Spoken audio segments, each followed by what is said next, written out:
There we go. Yeah, you have to excuse me. I'm partially retarded. Uh, No worries. No part worries. part of How my did you move to American the genes. podcast?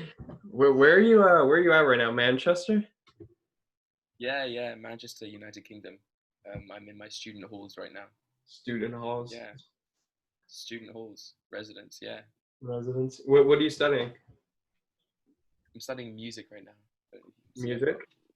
like a bunch of music around here. Yeah, Well, like then the most Jewish thing ever. this is an embarrassment to you. No, I noticed that you had that piano there. That's sick. Do you play? I started taking lessons about a year ago, so I'm about at the level of a 5-year-old, but it's better than when I started. Never, never too late to start. Never too late to start. That's When what I did you say. start? As long as you start. When did you? I mean, I started learning music when I was like 3 years old, but What I do you just play? started Piano? earlier. I play quite a few things. I mainly play violin. I'm studying violin right now, but I also play piano. Yeah, I remember I you telling me you played dab. violin, but every time I see your Snapchat, it's just piano notes. It's you writing music.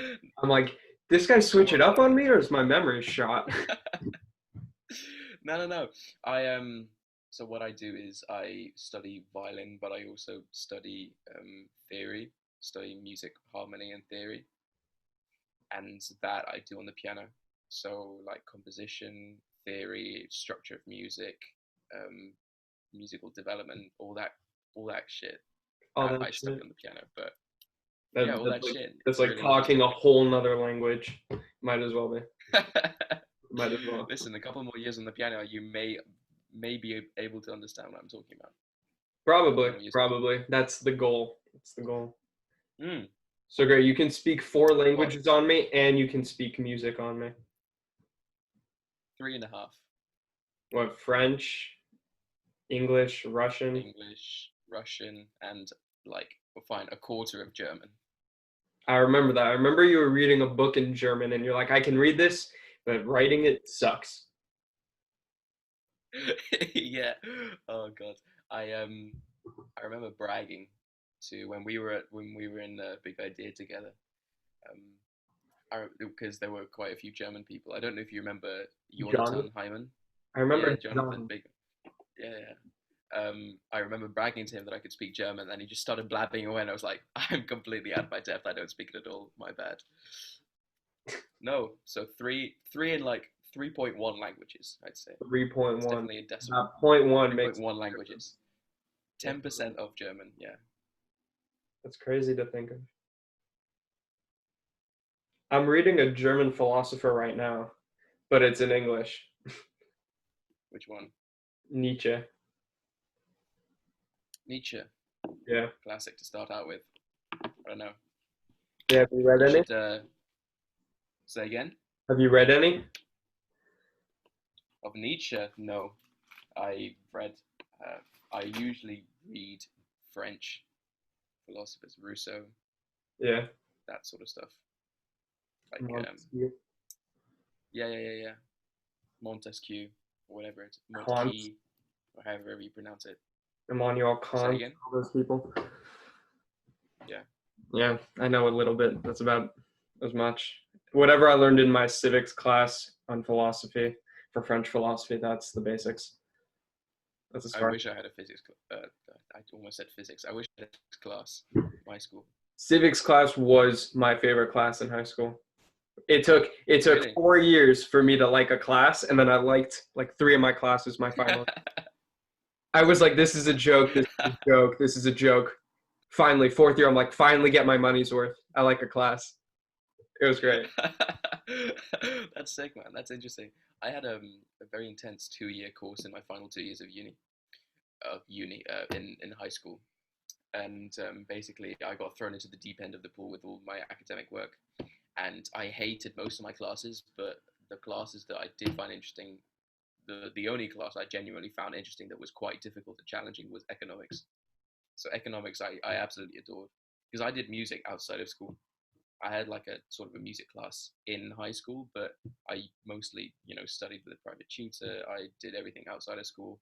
and like my shit in school was economics all the way. Economics, maths, that was my shit, and they just gave me so many other classes, and I got like utterly depressed because I couldn't do economics and maths, and they had to give me chemistry, which doesn't compute with me, and they gave me English, which doesn't compute with me. Even though I can speak multiple languages, I can't write for shit. I can't write an essay. Like it doesn't make sense to me. I can write an essay on economics. I can't do an essay on poetry. Like the Yeah. Wordsworth, I can't do. Yeah. Economics. So that's what we were supposed to talk about. Now I'm way out of my league. Yes. Yeah, business. Well, Let's get down to business. We had the small talk. the only economics I've learned about is reading Milton for my own pleasure, which was not pleasurable in 10th grade. And then whatever I pick up on from a couple YouTube videos, I have not had the chance to study it yet. That's what I'll study No, no worries. university. One of the Is things. that what you want to study? Well, it's one of the things I want to study. I want to study political science, economics, and psychology. But economics for my own pleasure. I wouldn't major or minor in any particular subject. Oh, you just want to do it as a module? Yeah, I think if you're going to go into the political science sphere, knowing a little bit about economics could just help you understand the topic a lot better. Yeah, that's true. Definitely. And What happened to you wanting to do law? yeah, I want to do law. Or you want to major in law and then do all of that stuff on the side as a No, minor? so there's a lot of prerequisite classes you have to take in order to get into law, and then I don't really know the exact realm I want to go in. I just know eventually I want to end up in law school, and then either become a real estate lawyer or some other kind of lawyer, something that speaks to me. I don't really know yet. We'll see. Something that speaks to you. Yeah, I don't know. There's like a million fucking lawyers. I don't know, man. I don't know. A classic Jew being a lawyer. I don't know. I mean, classic Jew being a musician. Come on. Oh, come on. Could we get any more stereotypical? They could probably, I mean, if they shook the gold coins out of me, maybe. But maybe we should start comparing our nose sizes. I think mine's a little more crooked on the left side. I've realized that. Yours is crooked. Mine Yeah. is massive. Mine's like every single girl that I've been with has always been like, you have a massive nose, man. Just Like, not even girls, just people in general. Just yes. Thank you for So, noticing apparently, my identity. It's a part of who I am. exactly. Apparently it's attractive. That's what I'm told. I don't A know. big nose. A big nose. Apparently, it's like a new fad these days. The only time someone's commented on my nose is I remember a couple of years ago, I was waiting for my carpool to pick me up. And one of my best friends, I was standing right beside him. He looks at me, just straight face, and says, "Your nose is fucked up." It's like, wow, thank you. Nice friends you got. I was like, thanks. He's like, no problem, man, no problem. And that was it. So he wasn't Jewish. No, my best friend Not Jewish. goes to my school with me. Yeah. Oh, okay. So He just you got go to a blessed Jewish with school. a Christian-looking face. What's that supposed to mean, man? No. Jews are the best looking goop. No, I mean Obviously. nose-wise, it doesn't protrude and look like you're gonna stab someone. That's true. That's true. I mean, every time like I take a picture from the side, I always feel like there's not enough space for my nose in the profile picture. Not enough pixels to even register what the hell's going on. literally, man. Oh god. It's So funny. you used to Jews are. live in Russia, right? In the American area? Not American area. I used to No, live in your Moscow. school. Yeah, your school. Yeah, my school was the um, American embassy school. So all the American embassy kids. So it was like the embassy school in Moscow where kids from the British, the Canadian, French, um, American embassies all went to that school essentially because they had sort of diplomatic staff. You know, security was high by the embassy. It was yeah. So It was why nice. why It was were a you nice the one? Are you somehow in some kind of embassy? No, Child of someone in an embassy? no. It was so embassy kids had priority to go to that school. and there was Oh, okay. obviously a long waiting list because it was technically a private school in Mhm. general. It's just that it was sponsored by the embassies in Moscow, international embassies, and I got in because the company paid for the university, for the school. Wow. Yeah. And now you live in Oh, England. I've had an interesting life. Yeah, that's Yeah, definitely interesting life. interesting. And now you live in England. And now I live in Manchester. Yeah. Wow. You know, Sephora was she was in college here in Los Angeles. This is Sephora. Sephora, the one from Hmm. Big Idea. Yeah, yeah, Yeah, I remember Sephora, of course. yeah, she was out here in Los Angeles for a couple months taking college classes. Really? Yeah, yeah. I was texting her the other day because potentially she'll Oh come yeah. back. Yeah, potentially she'll come back, but Oh wow. we'll see. Is she what? Is it one? Is she 1 year older than us? I actually don't know. I really don't. I think she's 21, maybe 20, 19, Yeah, maybe something like that. something like that. I don't know. Bro, it's crazy. That's Europe, crazy, man. is Europe completely locked down still? No, not all of Europe. Yeah, I just said that. Right now, That was vague as hell. yeah, it was quite big. I was, So like, where Europe is one entity, and they're just locked down at the same time. what about London? Whatever. What city are you in? I'm Manchester. It's in the north of the UK. Oh, the UK, north of England. Yeah. So it's like this is the UK. It's like London's here, Manchester's here, Got it. Scotland is there. There you go. If that's that's your geography for you. That's Um, as good as geography yeah, as I've ever had. yeah, I'm shit at geography as well. Could never get my head around remembering capitals or countries. Did you ever do those tests where you had to go online and you had to like type in the names of countries that popped up or something, and then you No, competed with classmates? we could barely No. get the states in our own country. Dude, there's 50 of them. We would have a map and and we had to write all of them in. That was hard. That was really difficult. 50 states. That's painful. That does sound painful. Yeah, That does sound painful. it's huge. But now, can you name each one on a map? Can you name each one on a map? I could probably name like 45. Probably. I will damn well miss a few in the Northeast, like where Maine, Vermont, New Hampshire are, and New York. Oh yeah, they're all like tiny, aren't they? Yeah, like Rhode Island. There's probably more people in Los Angeles than all of Rhode Island. I wouldn't be surprised. You know, when I found out that Rhode Island wasn't technically an island, my mind was blown. Yeah, it's Apparently, it's not. It's nope. and why is it called Rhode Island if it's not an island? It makes no sense to me. If America had to explain their reasonings for everything, we would never get done with that long ass lecture. Ever. Ever. Yeah, America is an interesting country. We Interesting are is we are probably the most interesting. PG word that I can use. Yeah. I would use fucked up, but yeah. Yeah. I'm not American. I think you have more of a right to say that than I do. I don't live there. It's weird when you look at your own country and you look at half of it and you're like, I would never go there. Ever. What do you mean? As in, like, Like what? North Dakota, South Dakota, Kansas. Like these are states that if Yeah. we just like threw them away, I wouldn't bat an eye. Oof. Hello to all people from North Dakota listening. Although he didn't actually mean that. He didn't actually mean that. We promise. Um, it's the same with Russia because Russia's a massive country. I Russia's mean, if you massive. just Russia is the biggest country in the world. Yeah. If you just took Moscow and a couple of other cities and just cut out the rest, like if you took some scissors and just cut the cities out and then just threw away the rest, then nothing would change. Nothing would change because That's everyone lives in really densely populated cities in Russia because that's where you can find work. So it's so massive, people flock to certain cities. I was reading something about Russia because, stereotype, they drink a lot and a lot of vodka. So I was reading how much they actually drink.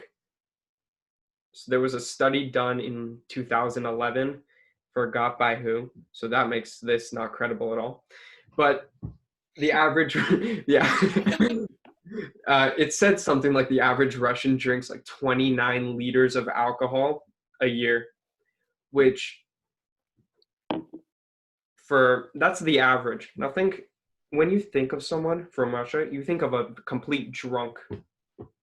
That's it's uncomparable.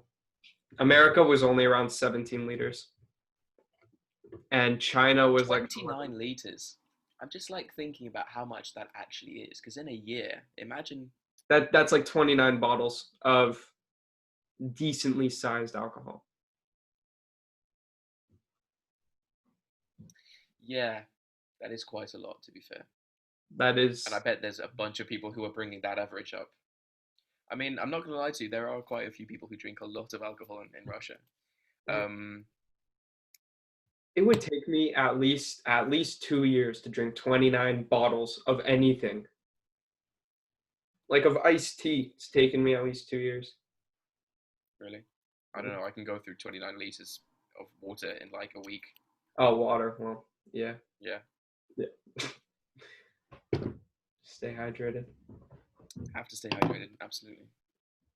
But yeah, 29 liters is absolutely insane, and it's probably not exactly the amount from a very No, there, credible source, I'm there's sure. definitely some drunkards looking at that statistic saying that's what I do a week. A week. Yeah, rookie numbers, exactly. Rookie numbers, got to get those out. Yeah, there. I mean, it's not. It is a bit of a stereotype, but it's also there has some truth to it. Alcoholism is a very big issue in Russia, Yeah. and there is a difference between alcoholics and drunks. Alcoholics are people who don't have to drink a lot of alcohol to get drunk, and drunks are just people who get drunk a lot, like very drunk constantly. And in general, alcoholism and drunkenness is they're both massive issues in Russia. Um, One way that they deal with that is Drinking more. they made it illegal. Drinking more to forget the problems. Yeah, Exactly. they made it illegal to. I'm sure it's the same in America as well. You're not allowed to drink outside, Yeah, you're not allowed to drink in like public. with yeah, Yeah. yeah. And I think what they did as well is they put a curfew on alcohol. There never used to be a curfew. You could go to the shops at like 2 a.m. and get alcohol, but Yeah, no, we, now we it's have you can only 24/7 get liquor stores. yeah. Yeah. Jeez. I mean, yeah. So in Moscow they put a curfew like at past 10 o'clock. You can't buy any alcohol. 10 o'clock. Wow, that's early. Like if you wanted to at four Yeah, in the morning to get shit faced, you can find a place to do that. exactly. Yeah. In America you can. Yep. In America. That's why we say we're the number one country all times of the day, shit faced. Well, I mean, only for 21-year-olds plus, right? Yeah, no illegal paraphernalia. Yeah, none. No, Zero. not at all. Not at all. None. None whatsoever. Absolutely none. Can't wait for my first drink. Tell me, yeah, your first bender. We call it a bender Oh, here in you guys Moscow. call it a bender? Yeah, we go on a bender. We just go drinking the whole time, the whole A day. bender is like 3 days in a row drinking. And a what? 3 days in a row drinking? Now that's a bender. I think Like, we have lower standards here in the UK for drinking. I guess Texas really screwed us up. The whole entire Midwest. Probably, probably. I'd actually be interested to see like alcohol drinking rates, like a bit from the Midwest to the West to the East Coast. I just want to see like to compare. Yeah, I feel like I feel like it just differs by what they drink. Midwest, more whiskey. West Coast, whatever gets you fucked up quickest. East Coast, they probably sip some dark liquor. I feel like West Coast is just a bunch of pussies. Don't you live on the West Coast? Oh yeah, yeah, yeah, yeah, yeah, yeah, Way to big up your own people. yeah. Tell me, I want to know your opinion. So something very big in America happened recently. Oh, really? Can't exactly What remember what it happened? was. Yeah. Did we get What was it? more COVID cases, right? Yeah, more people dying. Yeah. No, no, Some no, no, shit. no. It definitely wasn't that. Something big happened Saturday on the weekend. Something really big happened. Saturday. Oh, right. We Biden. we got a new president. That's what happened. Yeah. Yeah, What's your yeah. opinion? How do you feel about it? We should talk about something interesting at least for this podcast, right? Something. I'm more interested in you. Like I haven't seen you Yeah, in years, we've but just okay. been catching up. You're just gonna post the video of us catching up on YouTube I every know day. it's gonna be What's good. the It's gonna point? be good for like all three people who watch it. Nah, man, I'm gonna share it on all my social media platforms. Do it. Become famous. I'm telling you, you're gonna be the next Jewish Joe Rogan. The next Jewish Joe Rogan. The Jewish Joe Rogan, yeah. Great. I have to gain 50 pounds and talk about elk in my psilocybin trips all day long. And you have uh, to what was it? DMT 24/7. DMT 3 days in a row. Just talk about how the space aliens are real. Oh, Oh yeah, yeah, we true. had an election. I'm waiting till it goes to the courts just to see what they say because it's not official until the courts say otherwise. But it's Mm. damn near impossible for Trump to win. Yeah, For him yeah. to win, it would take an overturn in Pennsylvania, an overturn in Georgia, an overturn in, well, I think he's still leading in North Carolina, but it would take a win in North Carolina, Pennsylvania, Georgia, and Nevada. But Mm, that's pretty impossible. yeah. Especially if they recount. Yeah, apparently in 2000 when 2000 something when Al Gore and Bush were against each other, it went to the court, but Bush still won. I don't think the courts are going to do anything unless they find massive amounts of voter fraud. And there are cases of voter fraud, but not in the hundreds of thousands, not in the tens of thousands. It's in the thousands and the hundreds. I don't think it's that massive of a scale. It still has to be investigated, but I don't think it's that massive of a scale to overturn a full election. Mm. We'll see what happens. It's interesting because it's interesting to get sort of a perspective because I know that you and I sort of see ourselves on very different ends of the political spectrum. Well, I mean, the last time we did talk about politics was 3 years ago when I was pretty much talking directly on my ass. So let's see. We probably we, maybe, we probably yeah, maybe agree on a bit more now. that's true. We Yeah. maybe do. We maybe do. But Um, I'm probably just do something. hoping There'll be Biden something is good for interesting the coming up Middle soon. East. That's what I'm hoping for. I'm hoping he's good for Me Israel too. because I don't think he's going to be as good for the economy as Trump was in terms of raw numbers before COVID started. I mean, after COVID, it's kind of difficult to gauge. We had 3 years of a good economy, lowest unemployment rates. Um, Corporate tax went to low. We got 700,000 new jobs um, in the coal industry alone. It was really good numbers. We had over 3% GDP per quarter, I think, except for one quarter in late 2019, like November, December time. But yeah, for the economy, he was good. If he could shut his mouth a bit more, it'd be great. But that wasn't going to happen. Definitely true. That was Definitely that true. was never going to happen ever. It was a shock to see the third debate where he was cool as a cucumber, just like quiet the whole time. I was like, who is this guy? Where was he? 3 years.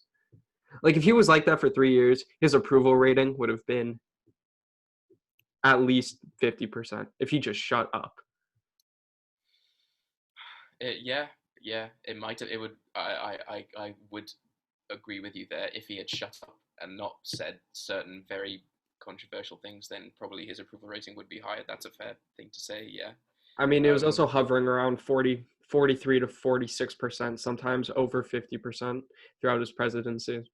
So yeah, it would be. Wow. I did not hear. I did not ever hear that number. So I heard it was he like posted on lower his Twitter thirties. citing, I forgot which sources he cited, but at two different times when I saw it on his Twitter, it was 50% and 53%. I think it was in June and in May. Of this year. No, last year. This year, there's no way. No, COVID. Yeah, I was gonna say this He year. could have shut up for all of the coronavirus the whole time, not sent one single tweet. There's nothing. No way. No redemption for a pandemic. Like you just have to take it. Bush had to take 9/11. Especially how he handled He actually, well, what do you mean by that? This is probably where we disagree. it. Yeah, How do you think he handled yeah. it? Bad Well, or I think poorly? that in the beginning, when um, in January, it did come out eventually that he knew about the virus and he knew it was more serious than he made it out to seem. Okay, the Which, wood in some from respects, in Woodward. You talking about that?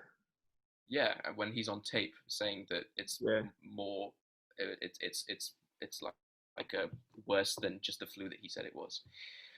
And in general, he had briefings from the FBI, from not the FBI, Okay. sorry, from national security in general, saying that there was a lot more serious than it was. And I get um, the, the you know the But theory not that wanting he to didn't want to freak out the whole entire country and exactly. fearmonger and I cause riots. Yeah, But what he did say to Woodward was he said, it's not like the flu, it's in the air. That's what he said. And then he said it's a little more dangerous. So yeah, I think Woodward should I have don't think he said released. it's a little more dangerous. He said it was much more dangerous, and it had a hundred times the mortality rate or whatever it was. I didn't hear that on the tape. He All I heard in classic Trump fashion, it's not like the flu, it's in the air. And I was like, yeah, so sounds like that. Awesome. Well, that's stupid because flu is airborne as well. Hey, I not me, man. Not me. um No, fair. No, but I'm like saying But okay, so I that know in Pennsylvania they delivered millions of masks and ventilators right when it started. And on Trump's website, he does have a timeline of every single thing that his team and administration did starting in December when they first knew about it. Like every single thing daily. Have you looked at that? I haven't. I don't doubt that there is. I don't doubt that. But then I would ask you how they can still have hundreds of thousands of deaths, millions of deaths, and tens of thousands of deaths a day, and keep setting new records with new highs. Um, we have 320 million people who don't think about anyone other than themselves and will constantly leave their homes and not agree on wearing a mask.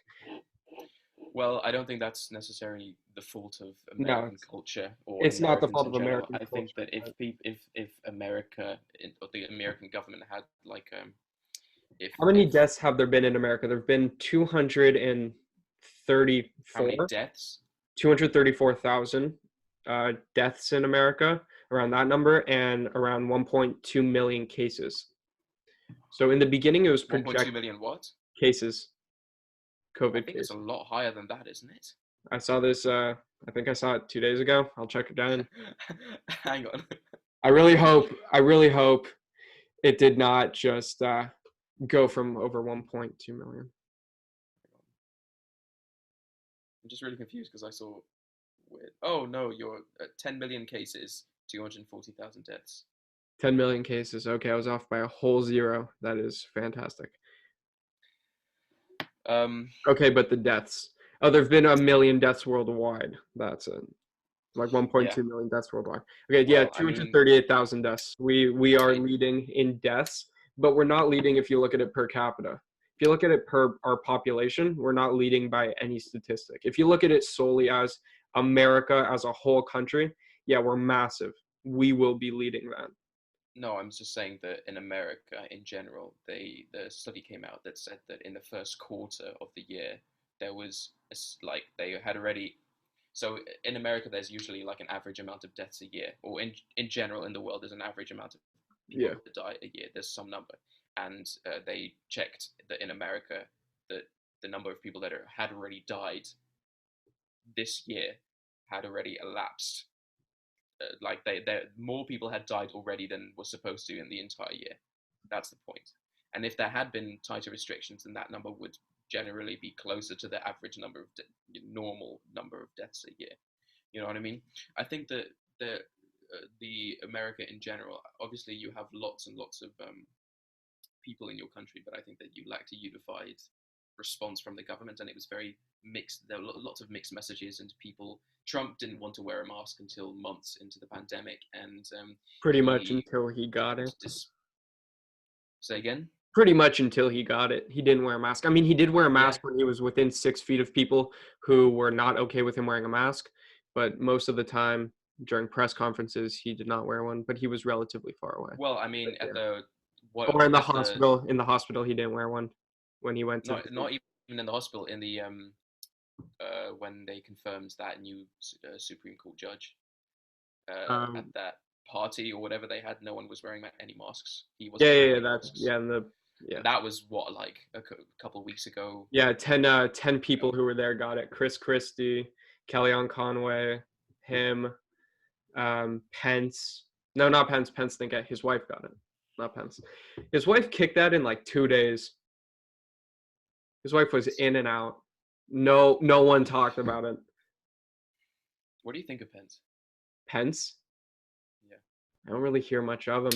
The most you hear of him is when he does rallies for Trump or the debate, and I think he was very calm in the debate. I think I think he's Trump if Trump didn't have the mouth. It's just straight conservative values and policies, but without half of the rhetoric. Uh, I think Pence is very extreme. Extreme. Very, yeah, he's not necessarily even politically conservative. I think that he's traditionally conservative, and that is not representative of America in general. I think that's what my problem is with American politics is in general, is because the people who are in power, who are elected, aren't don't really represent the majority of the people Yeah, everyone in has their general. own agendas, but what do you mean So yeah, specifically for Pence? Like, Pence is like what? um, Can you give an very example? religiously conservative and very God's driven. There was that thing that came out that he said that he like talks to God personally or something like that. And also, I don't know if you saw him in his podcast before, that he was calling out um, transgender people. He said that transgender people shouldn't be in the army, or that people should Yeah, they be banned him. able. They're banned from the army. Yeah, exactly. Which, Well, I would say I wouldn't agree um, with that, okay, so the reason that they're banned because from the army is because there's a list of mental health disorders that would prohibit you from the army, and gender dysphoria, I think at the beginning of Trump's presidency was still on that list, and that's I think the disease associated with um, a lot of people are transgender, gender dysphoria. So it well, makes sense. I don't think that has been enough scientific study into the field of gender dysphoria to say that it is a literal brain disease or a mental disorder. Um, I mean, what about gay people, like sexual dysphoria, whatever That's it is? different. Like, I There's mean, nothing is about it them that's different. What do you mean? really? Well, Yeah. I just don't see the difference between people being gay and people being transgender. Well, if you're gay, It's all, you like the same gender as you. If if you you're have sexual transgender, preference, fair. yeah, it's a That's the difference only between thing. sexual preference and sexual identity. I think that the two are very closely intertwined in general. Preference and Um, identity. yeah, I think so, because your identity, is like your preferences form your identity, don't you think? It sounds a sort of like a little bit of a pseudo intellectual thing to say, No, but no, I like get it, but I think your identity you preferences. I don't think who you like determines who you are. I don't think that. well, if you're gay, if you like men, then you're gay, Yeah. you know, right? So, So wouldn't that be his identity defining his preferences? well, I mean, I think I'm getting it Yeah. confused How do with we end this. up here? I thought we were talking about COVID. I don't know. I think we were talking about pens. Pence. Thanks. Anyway, my point, if we want to go back No, to let's Pence, talk about my Pence. point, Your point about yeah, Pence, he's overtly religious and far religious. Well, not that's not. I don't really have a problem with him being religious per se. I just think that his extreme religious views or extreme tradition, like religious conservative traditionalist views, sort of inhibit him from being the best um, federal representative that he can be. Yeah, I think anyone with a lot of religious views that determine a specific way they think don't represent the populace, because then you're inhibited by like part of it inhibits part of your perspective on the world, like a specific religion. Yes, and also people in power Yeah, who, yeah, I you see know, a problem with religion and power because they're very, very close together through a lot of history. yeah, I support, I completely support the division between church and state. I Yeah, think that that is something that is vital to all functioning, you yeah, know, I agree. democracy or society in general. That there was like in Europe, in Germany, and in some places in France, there were districts or different schools that banned religious garments in schools, When was this? and this was actually not that long ago. I can't remember, but Ooh, in France they only did it recently. Um, this is before that they had the terrorist attacks.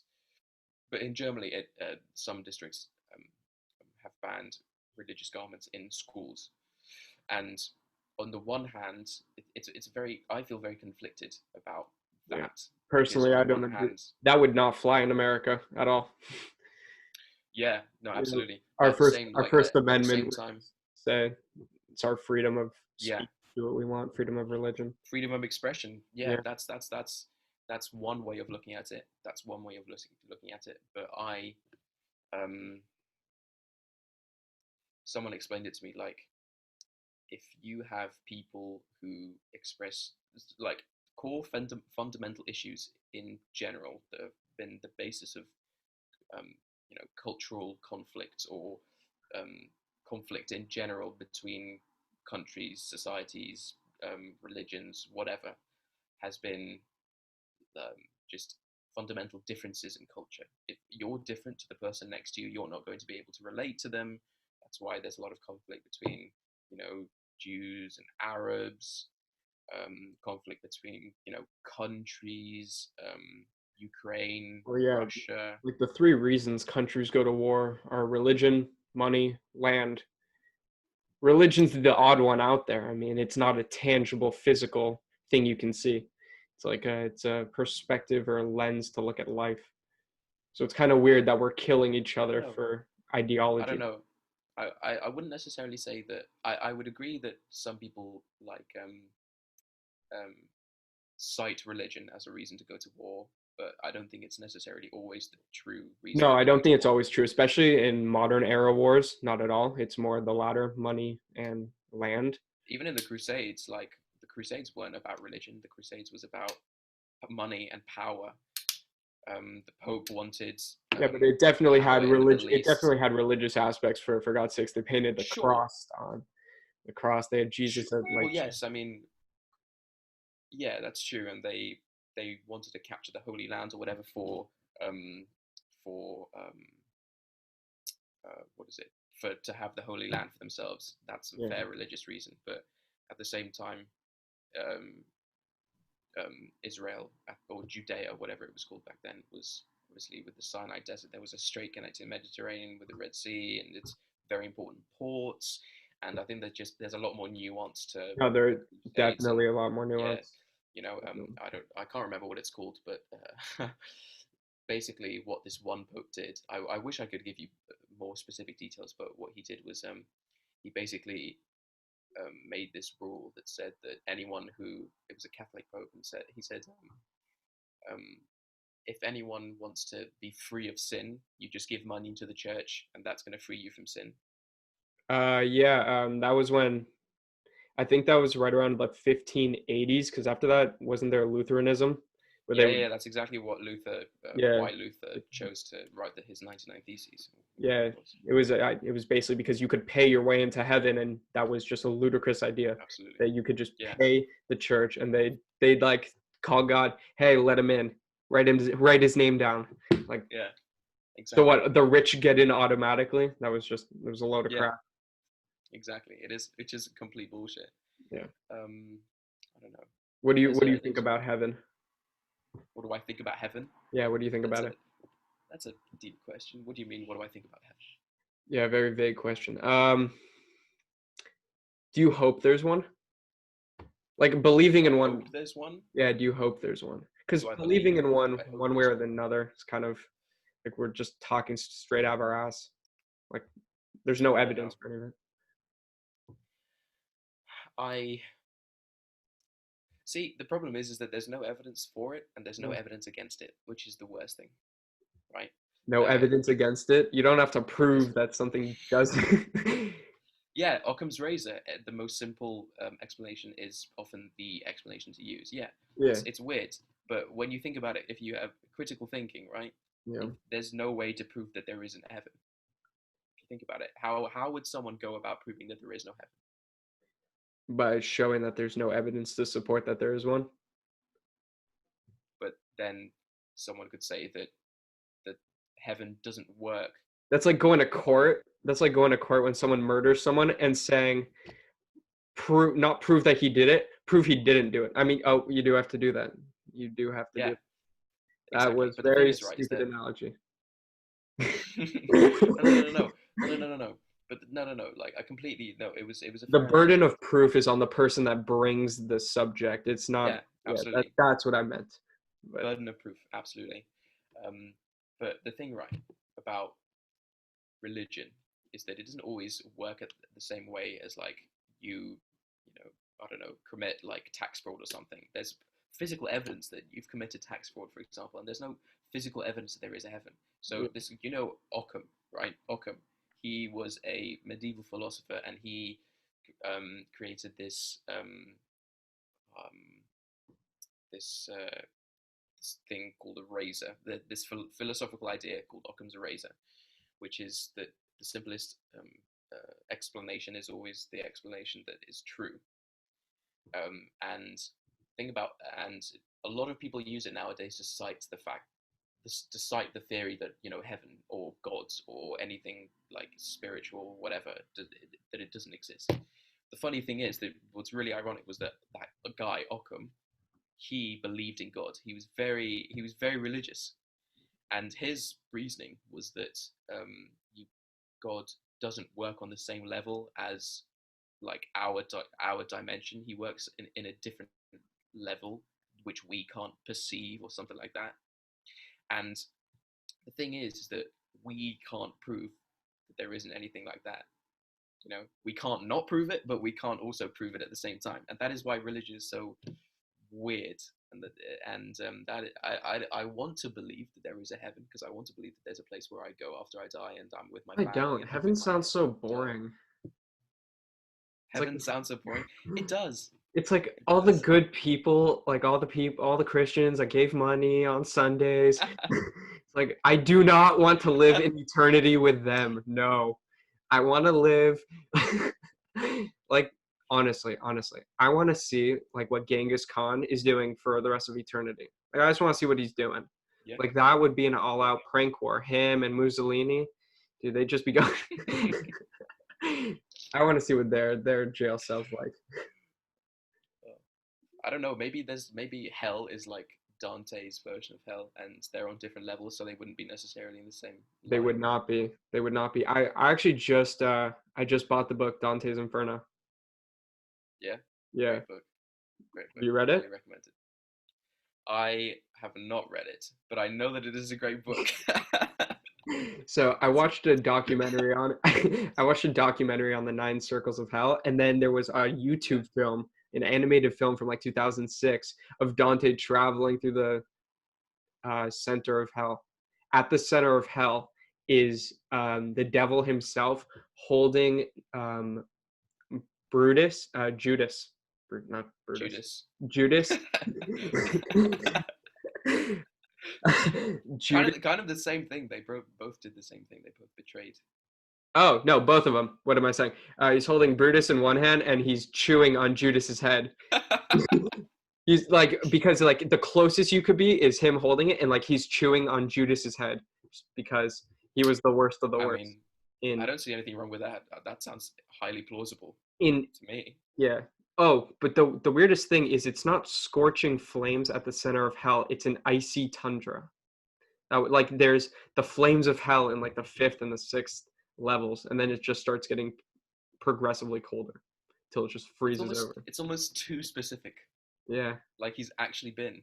Yeah, and then he goes into purgatory and then paradise. I mean, I want to see how that works.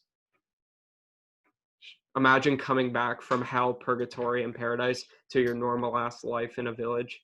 Imagine. Like, It'd be what is boring. this? Like, You said that heaven sounds boring. yeah, Like for eternity, you live in paradise, right? Do you know the show The Good Place? I've heard of it, not watched it. Highly recommend it. Highly recommend it. Fantastic show. Do you want? I mean, this sort of pertains to our topic, but it kind of spoils the ending. No, it's okay. Tell me about it. I'll either forget it or want to watch. So, so essentially, they're in heaven, right? They're in heaven, and they get super bored because obviously they're living in eternal paradise. They've lived there for like a million years, and they get bored, and there's nothing to do anymore. Like you've learned every instrument there is to learn. You've learned every language there is to learn. Um, there's nothing more to do. There's literally nothing more to do. And then there's like this door. They add this door where where if you go through it, you just like you cease to exist at all. You don't like you just disappear So, from existence. So there is an end to it. There is an okay, end to eternity, to eternal happiness. And I interesting. think that's yeah. So I think you're absolutely right when you say that heaven is boring because there is no end Yeah. to How eternal long would it take happiness. before you walk through that door? How many years? How long would it take me? Yeah. I mean, I don't know. I'd probably want to do everything before I did Yeah, you because can do that anything with no consequences, no boundaries. You yeah. just say, "Sorry, God, bye." And do you have to pray to God anymore? I mean, you look next door. He's your neighbor. Do you have to? You're like, no, I know you exist now. Like, I'm not praying to you. I see you.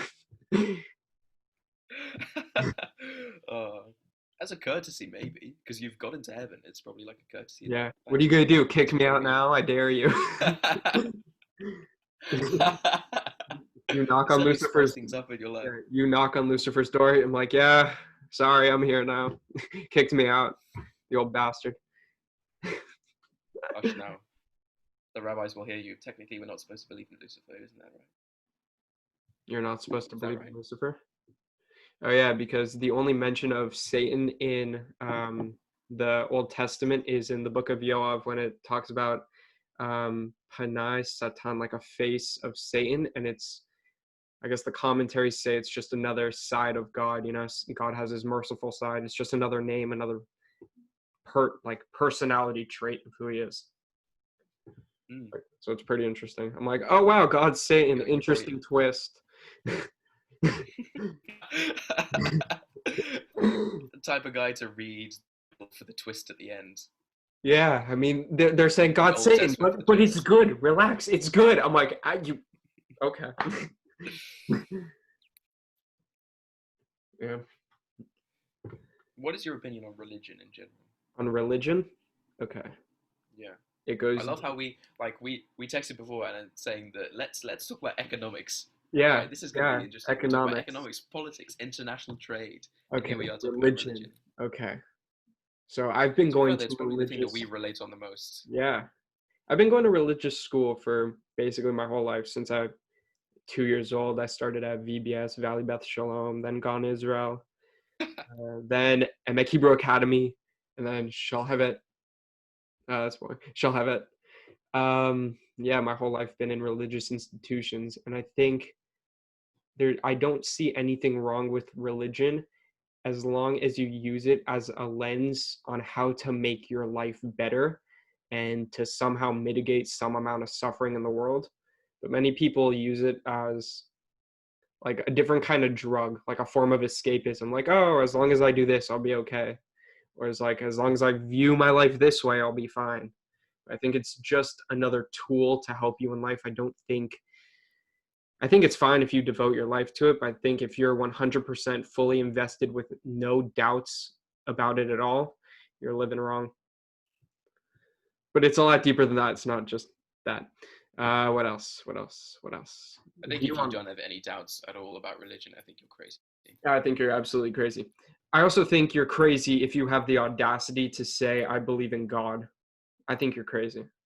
Because I think you're You say that again, sorry, you cut out quickly. okay. I think if you have the audacity to say you believe in God, you're doing one of two things. One, not acknowledging what God is, and two, lowering God to a place, like the idea of God to a place where you can even somehow fathom a realm where it's somehow relatable that you can believe in something like that and it would do anything. Like God doesn't need you to believe in him if he exists. But to even talk about that, you have to somehow define what God is, and I feel like that's what turned me off from religious institutions is the way they define God is they define it the same exact way, or at least the religious institutions I go to. They add layers to it year after year, but they never really peel back the onion fully and just get into deep philosophical conversations about what God is. And I think it's talking about an entity in the sky that just pulls strings like a puppet master. It's kind of weird. It is really weird. I It is think, really weird. yeah, I think God's like a combination of principles and values that thousands of years ago people made. They made a list of principles and values as they were joining from one tribe to another because they couldn't live with just constant war. I mean, I think we figured that out. We started agriculture, we started doing things. We figured out some principles and values that work between cultures. We wrote them down, and over hundreds or maybe even thousands of years, different authors and redactors made what we know as the Old Testament. That's what I think. I I would tend to completely agree with you. Yeah. I think that what you said about what turned you off from religious institutions, religious influence in general, sort of resonated with how I feel about religion in general. I definitely don't feel like I can fathom that God is necessarily completely real.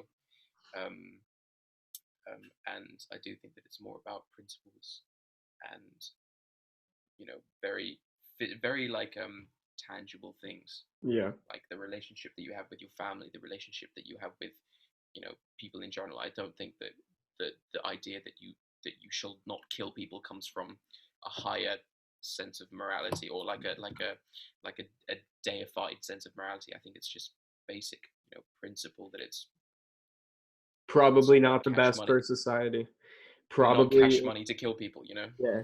Like if we go around doing killing and stealing, society will not benefit and we will just devolve as Exactly. a species. Exactly. Because if you think about it, as organisms, right, we are built to survive, Yeah. right? Fundamentally, we are built to survive. And if we go around killing other organisms who are like us to survive, that just doesn't compute. It doesn't genetically compute with us. Yeah, but So we still do that. We that go to is where war I and think, kill millions and millions of people. So we have not yes, learned. We have not learned yet. that's people. No, I think that we have learned. It's just that we are also very complex people, very complex, and that some people can override um, those Those teachings, principles. Yeah. those principles, and that is why I think that maybe there isn't necessarily a complete total god of governance because he would have strings over every single person, and if people can override their own you know literal teachings that are supposedly the correct way to live your life, then I don't know Yeah, if you can how that can be justify possible. it, you just have to justify it to yourself and then you can somehow justify it to God. Like if you had to watch a reel of your life, like a movie reel, whatever amount of time you live, you have to sit in front of God and just watch your life over and you have to judge yourself. And that's how you determine if you get into heaven. If you were like poured some truth serum and had to honestly judge yourself, that would be interesting. That would be really cool. I would do that. I don't know. I wouldn't want to do that. I wouldn't want to, but I'd rather do that as an honest metric of seeing if you truly lived a life of truth. Oh yeah, I mean, yeah, that obviously. Oh, to get into I'm heaven, like, that would just be a funny tactic to see if God lets you in heaven. no, I mean, like, I said that I didn't want to do it because I wouldn't want to go over all my mistakes again because I have a thing where I'm really self-conscious about all the, like, like shit that I've done in the past and I don't want to, like, I don't even want to think about it. I just want to move on and And he it would makes be you hell watch for him me. on loop. He's like, you see this? Yeah, exactly. Eternity, where this is the Exactly. only movie you're watching, man. Yeah, exactly. But for the greater good, if it means that I get into heaven and I reflect Yeah. and judge my, I guess that's for Yeah. I'd be willing to do it for that. But just to go through all of the mistakes in my past, I don't want to because I have done some stupid shit that I don't want to think Haven't about. we all? Haven't we all? Haven't we all? Yeah. So what do you think about different religions and their different principles and values? Like there's moral, I feel like moral relativism. It bounces from religion to religion what their moral standpoint is. What do you think about it? I'll tell you exactly what I think about it. I couldn't give a shit about moral relativism. I couldn't give a shit about what someone else believes. I don't give a damn about what the Buddhist believes in Asia. I don't give a damn about what the Taoist believes in Japan. I don't give a damn about what the Maori believe in New Look Zealand at and you flexing Australia. right now, your knowledge of religions and regions. Okay, I've named three out of like a million. Yeah, I'm um, from America. Relax. We got Christians and Jews and Muslims and Mormons. and Satanism is big, isn't it? Big. I Church of mean, Satan. they're loud. They're I don't loud. know. Wait, hang on. They're loud. Yeah, They're not loud. necessarily We big. got Scientologists too. We Yeah. got Tom Cruise in on it. That's my favorite. Oh, big man Tom. Gotta love Tom Cruise. He's so Yeah. funny. Have you seen that interview of him that they like that it's supposedly like a initiation video for Scientology, like beginner Scientologists, and they show them a video of Tom Cruise just like sprouting shit for 2 hours about Scientology that makes no sense. It is Oh, God. hilarious. It's hilarious. It's funny. But Yeah. yeah, essentially, I couldn't give a damn, and I think that that is so important because um, I, I, I personally have my own moral standards, and I would treat a Buddhist, I would treat a Muslim, I would treat anyone else as a human being rather than see them as someone who is culturally different. I would rather do that, and I I don't give a agree. damn about what I they would believe in. 100% agree with that. But let's take it to a higher level. So, like in a physical world, like the world we live, that 100% makes sense because we can't judge a religion from an objective viewpoint. We just can't. But what, like, as a morality as itself, I don't think can come from religion because it would dilute the word morality to everyone's own independent judgment. And I think morality, for it to exist, has to have some objective truth to it. That's why I don't think any human can have a perfect morality because they don't have that ability to objectively make decision making that will be 100% good for the duration of their life. I definitely don't have a perfect morality. Yeah, What I've learned absolutely, from my absolutely. 19 years on the earth is I definitely don't have a perfect morality. Abs- Yeah, no, that's an interesting point.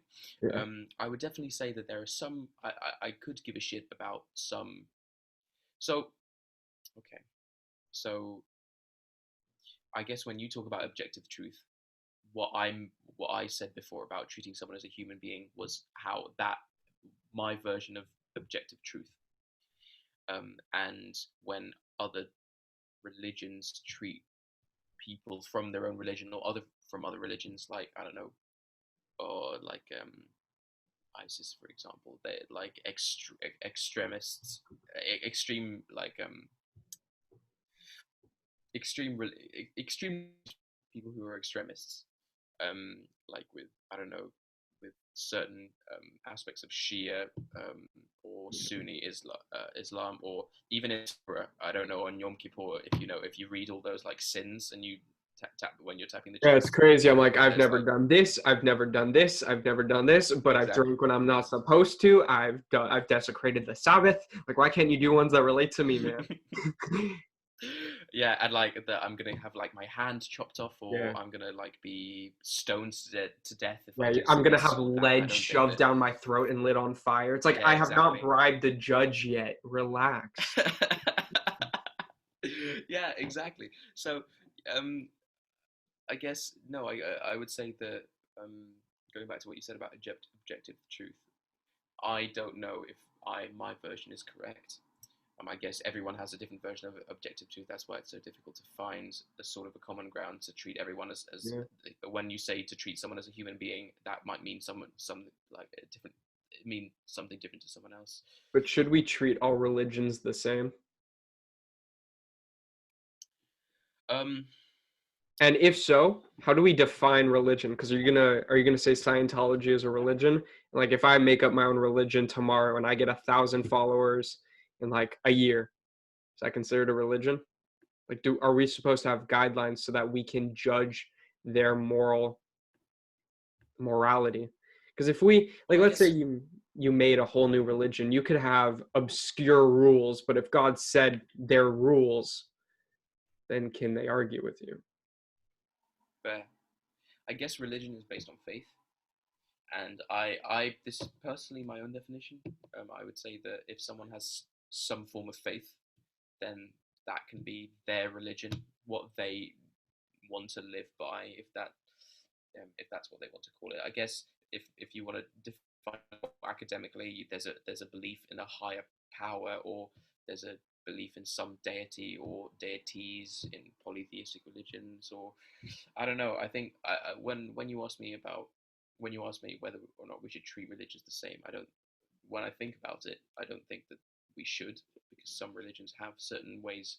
Because it would be impossible to treat all religions the same, because not all religions treat people in their own religion the same as they do religions. You know, like the Druze. You know, the Druze in Israel. Yeah. Yeah, in the north. They have they have uh, they're a people with their own obscure religion, and no one knows what the religion is because it's a secret and you're not supposed to tell anyone. So they're very like an internalized people.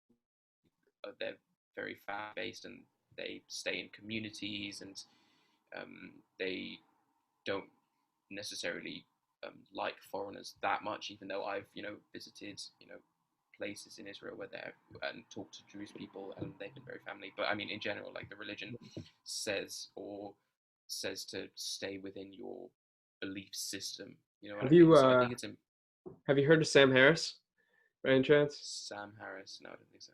Sam Harris is a scientist. I don't know in what field, but he's written two books that I've read, The Moral Landscape and The End of Faith.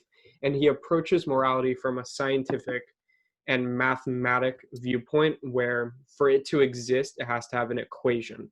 Like for calculus to exist or derivatives to exist, a derivative can exist by plugging certain things into a set equation and then finding an answer. But that answer can only be found if you plug it into a certain equation. So he kind of talks about moral relativism and like an idea that all religions, if we went by this viewpoint, that we should have moral relativism, then the idea of morality would fall through. But the only reason why I would disagree with that whole statement is we don't have anything better than that yet. Like we don't have Sorry. another. You're good. Yeah, no, keep talking. Sorry. Like like we don't have anything better. Like we don't what else? Like that's the best humans have come up with so far in terms of how to live like a meaningful, purposeful life, like with a structured lens, like like a moral standpoint. Like that's the best. It's the best we've come up with. And I think there's a lot of truth to it. I think it has a lot of good elements. Yeah. Good Yeah, I job on guess there's different humanity. versions of. Say again. It's a good job on humanity. We figured out something that works, but not really. Yeah, Yeah. where we're all fucking retards, honestly. I Humanity. know. We're just apes with the ability to speak. There's so many different ways of living your life through. There's different moral lenses that you can look through, like utilitarianism or um, Deontology. insert. Yeah, yeah, insert like existentialism, um, predeterminism. There's so many different ways that you can live your life. It's just I, there is no way that we can have one mathematical formula, It which would is weird. it would be weird, but it would be interesting if there was, like, after we die, we see what that formula is. Like there's a golden formula that we can never uncover. But then we see what it is and we're like, you know what? I was so far off, but I figured out my own thing. Like when you guess on a test and you think you're close and you're just like, wow, that was Yeah, no, yeah, yeah, yeah, yeah. no. Oh yeah, That would be classic, interesting. That would classic, that would be cool. man. I just I remember in my you had mock exams, right, at your school? Mock exams? Mock exams. No. Yeah, they're like fake exams, like practice exams for your actual exams. No. That you never had these? Okay. Maybe Well, we had explain it more, maybe, but sure, fine. So we had in in our school system, academic system, whatever. yeah. We had our actual exams, which were at the end of the year, and before that, we had practice exams. So we would take past papers and past questions, which would test us on different things in the course, and we would have a mock exam, like we would sit. Oh yeah. Yeah, But yeah, yeah. they were always like optional. Take home, do it on your own time. Yeah. Right, right. So it was a big thing for us, especially because um, this year, because they cancelled our exams. I don't know if they. I'm not sure if they Yeah, did for they you. so the ones to get into university are the SATs and Yeah, yeah, ACTs. Those are the standardized tests. And for the seniors now enrolling in college and applying, they don't have to submit their scores. They've effectively canceled it, and it's just done. that's so awesome. For me, so they cancelled our exams and um, they gave in our mock exams Oh shit. um, as evidence of like our capability to achieve this score in this exam, this score, because our exams made up certain percentages of our grade, and I completely fucked my chemistry exam. And it was exactly that. I was just there was so we had three response questions, and it was essentially just a guessing game because I'm like so we had gone over like 10 topics over the 2 years of our course, and then we had another two topics, but those two topics were massive and they covered like they were so the 10 base topics were the fundamental topics to understand the last two topics. You know what I mean? Oh, okay. So So they were all feeding yeah, into it. yeah, exactly. And the thing was that we had learned for a year and a half those 10 topics. And right as we were doing our mock exams, we had started learning the very complex, organic chemistry stuff, which is awful. Um, and essentially, I had not studied it at all for my mock exam, and it was my free response exam, which was 80% of my final grade, was just all on the things that I hadn't studied. Wow. So it was just a guessing game. Yeah, so I completely fucked that chemistry exam. You know what? She didn't even give me my grade back. She didn't even Wow. give me my grade back. It was that shit. I don't relate. I got an A on my chemistry exam. Really. Yeah, I, not I my I'm knowledge jealous. at all. I could not tell you one single answer. I just have a very smart calculator.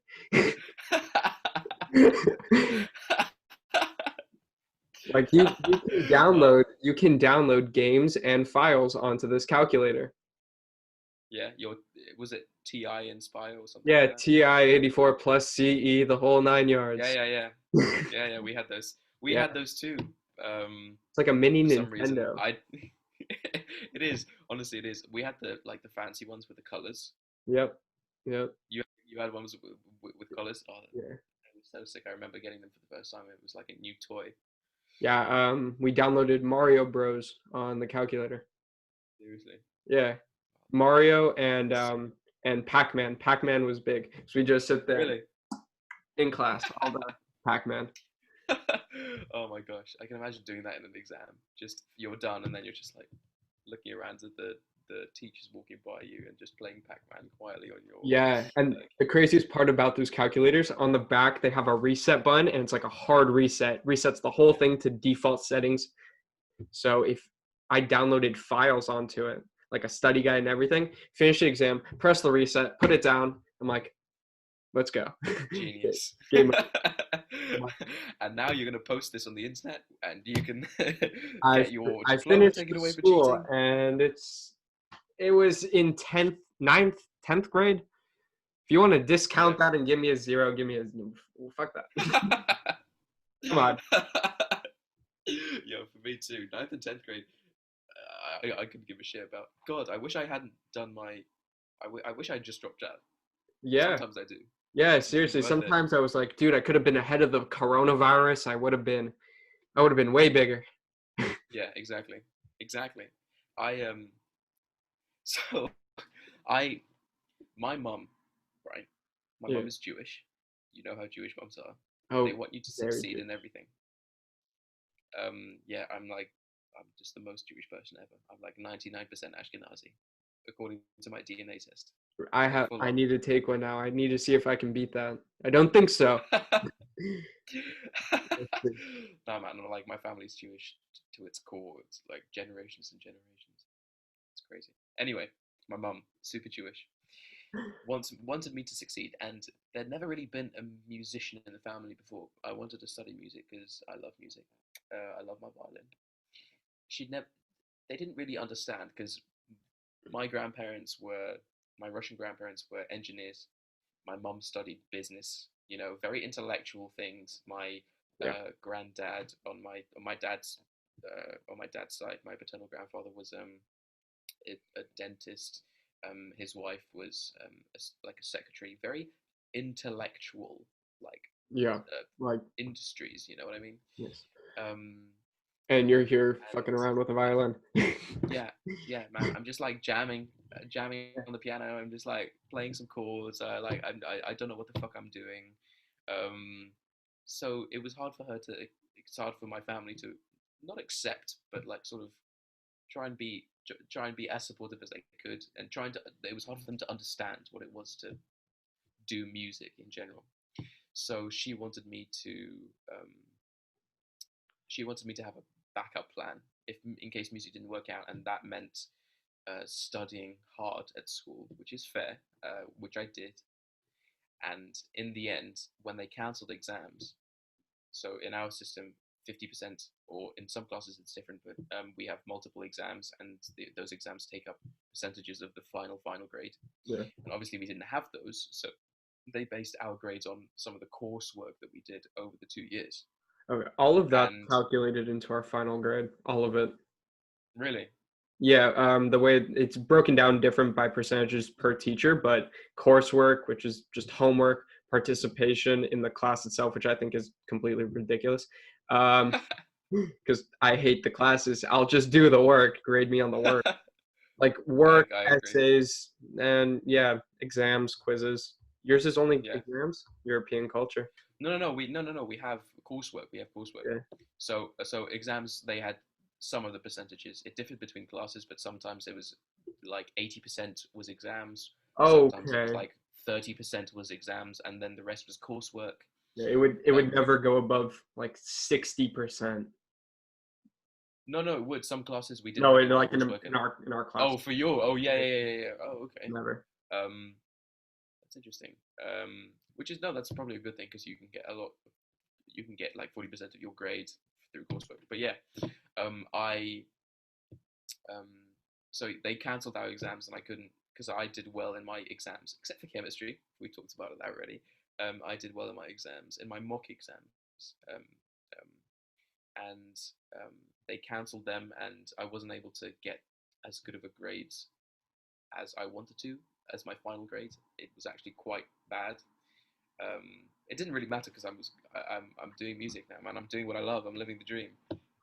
But it was quite hard to accept the fact that I failed my plan B. So if this doesn't work out, I am fucked. Nah, you got it. But if it doesn't work out, you're still in college right now or university. Like there's,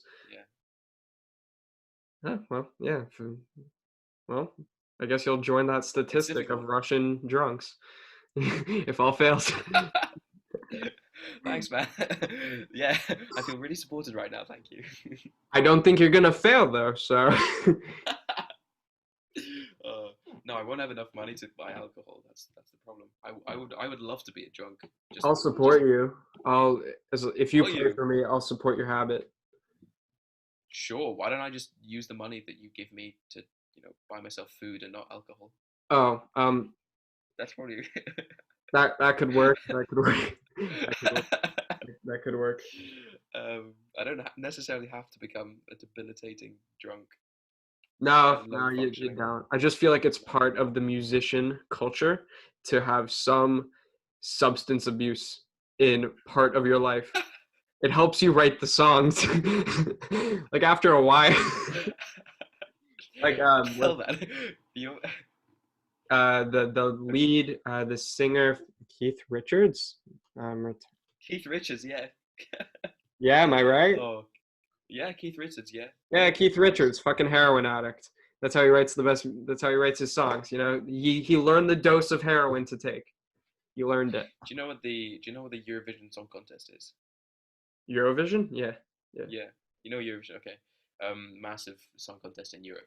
So Keith Richards, he actually represented Britain in Eurovision twice, and the second time, I think he won actually for the UK, and then the second time he came second.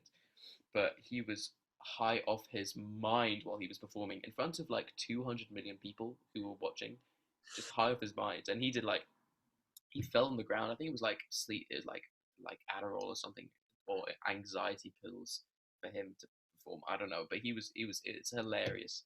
It's hilarious. He's a national treasure in the UK, honestly. Really? Keith Richards. Yeah, of course, the Keith Richards. Crazy. Rolling Stones, man.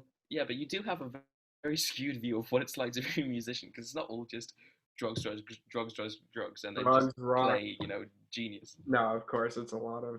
It's a lot. For some people, sure. I Yeah. mean, No, do you know I what started acid jazz is? jazz. No, no, no, no, no. Acid jazz. Oh, acid jazz. Yes.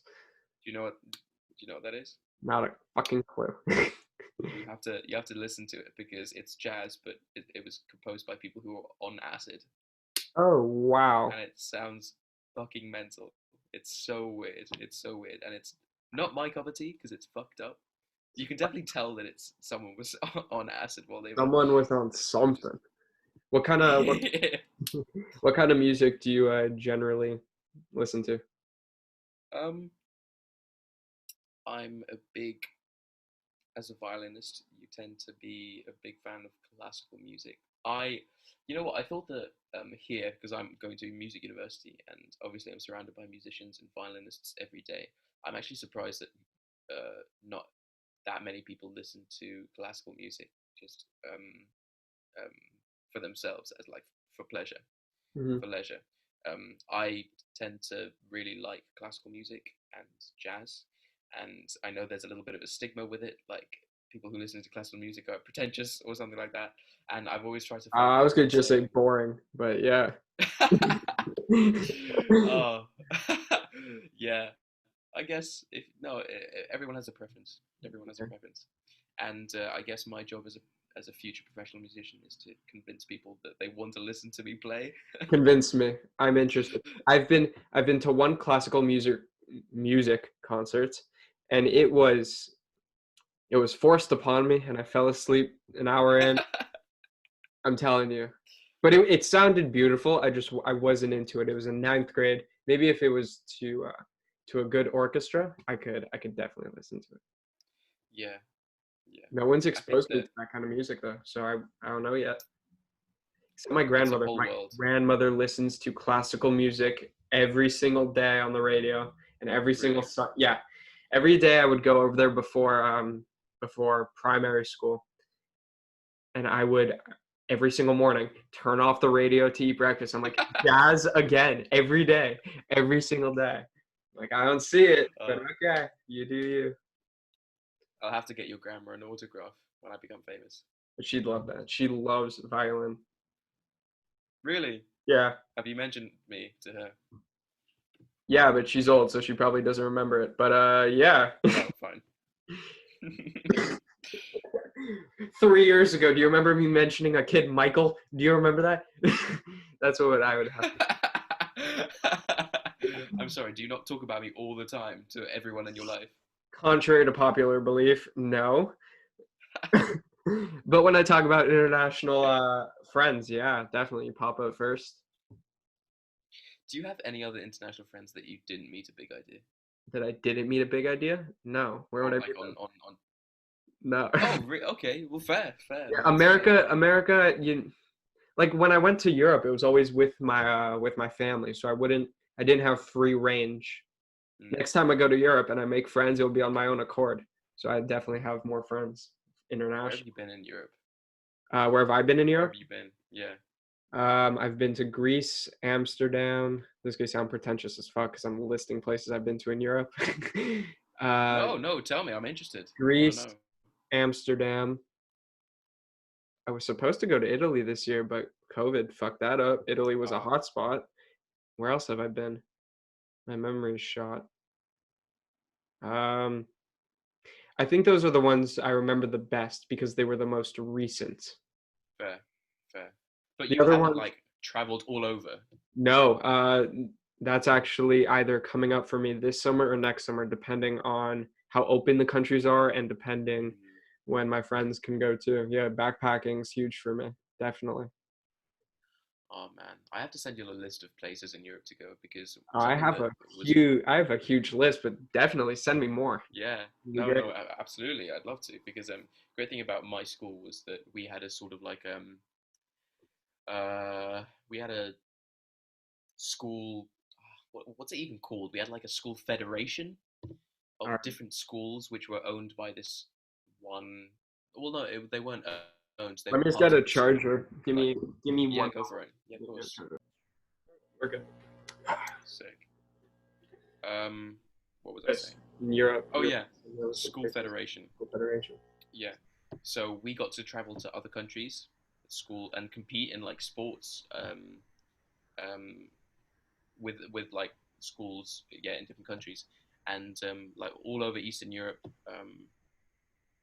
There were schools that I've been to for competitions, which has been like really eye opening because you get to travel to these wonderful places. Serbia, Croatia, Belarus, Hungary, Romania, Montenegro, just wonderful like places, especially in Eastern Europe, that I think is like treasure that hasn't been discovered by mainstream tourism in general. Because people want to go to like Yeah, crazy places like Vietnam or Laos, like Korea. Korea. Yeah, yeah, yeah. Or like Africa or something You like that. Something super you exotic. would love my parents. My parents travel to Europe every year to go visit old synagogues and take pictures of them. And Really? they made a book of all the synagogues they've been to because my dad is a photographer and he takes pictures of each one. And yeah, Bosnia, Herzegovina, Romania, Bulgaria, all the places you mentioned. It's just a list of synagogues from he built in like the 1100s all the way till now. Like beautiful, beautiful. Wow. Like I may not be religious, but there's definitely deep culture of Judaism in me. Yeah. Yeah, yeah, yeah. Would you consider yourself more American or more Jewish? They're very different. Very different. American is my patriotism and nationalism, and I want to see my country succeed, like be as close to a great society as possible. Judaism is who I am as an individual and where my culture is from. Like the American culture is so it's so diminished by all the other like there's no American culture. It's just you can become Americanized. It's very different. But who I am as a person is definitely rooted in my Jewish identity and culture. Mm. But my American I don't know. I culture think you just can wants be to keep it. patriotic. I think you can be patriotic as a Jew because I don't think that Oh Judaism yeah, is no. I just don't. a Yeah, religion. It's it's not mutually exclusive at all. At all. mm, yeah, like Israel, for example, Yeah. Zionism and patriotism. Zionism's big, big. Yeah. Zionism is such a misunderstood word, isn't it? Zionism. Yeah, Yeah. it's Just want to see Israel alive tomorrow. That's it. And each day after that's all we want. literally. Yeah. Not even Israel, but the people in yes, Israel, but the reason why we want Israel to be alive is because For the we, people. as Jews, want to be alive as well. That don't want to. Very, very difficult concept to wrap your head around. I know, I know. Yeah, Very, it is. very difficult. That's God. that's that's what I hope Biden doesn't screw up because Trump did a lot for Israel, a lot. He's a very good president for Wow. the Jews in Israel. Moved the embassy, annexed the Golan, three peace deals in the Middle East. Well, hang on. Let relax, buddy. Okay, okay. Okay, Two because peace deals. that was not Trump. What do you mean it wasn't That Trump? was not Trump. It wasn't Trump. It was Netanyahu. It was Netanyahu. This is not Trump. Trump, like, yes, there was American Yes, there's negotiators at the peace deal, but it yes, was it that's was it that was that that Israeli and of course, of like course, of course, of course. Emirati. Of course. I'm just Yeah. saying it's more than any American president has done since Yes, I agree. then Yeah. since like the Oslo Accord and Sure. since Clinton, no, what was it? Since Carter fucked up the meeting with the Egyptians. Yeah, with what's his name? Um, No, not Arafat. not Arafat. I always think it's Arafat. Yeah. Mahmoud. Nope, not Abbas. Abbas is now. One of them. No, Abbas is now. Um, Oh, yeah, shit. that I know what meeting you. I know what meeting. Yeah. Look it up. Good idea. But what I mean, I'm happy. The one, I don't know if it's the one thing I would say that I don't mind about Trump. Um, the one thing that I like about his policy with Israel is that he has not stopped supporting Israel. I would say. Oh, Anwar Sadat. Anwar Sadat, yeah, that's the one. Yes. And Um, Menachem Begin. yeah. Um, he has not stopped. Trump has not stopped supporting Israel. Yeah. He has. Um, He was his daughter's. His daughter's now Jewish. yeah, Ivanka. yeah. Ivanka's His Jewish. grandchildren. Now, I want to. I want. I've been wanting. I've been meaning to ask you this question as someone who is Jewish and also supports Trump. Yeah. It's more like. Um, I find it very confusing. I feel like there's cognitive dissonance because he has not promoted, but also not dismissed. What's the word? Not denounced white supremacy. Many times he has.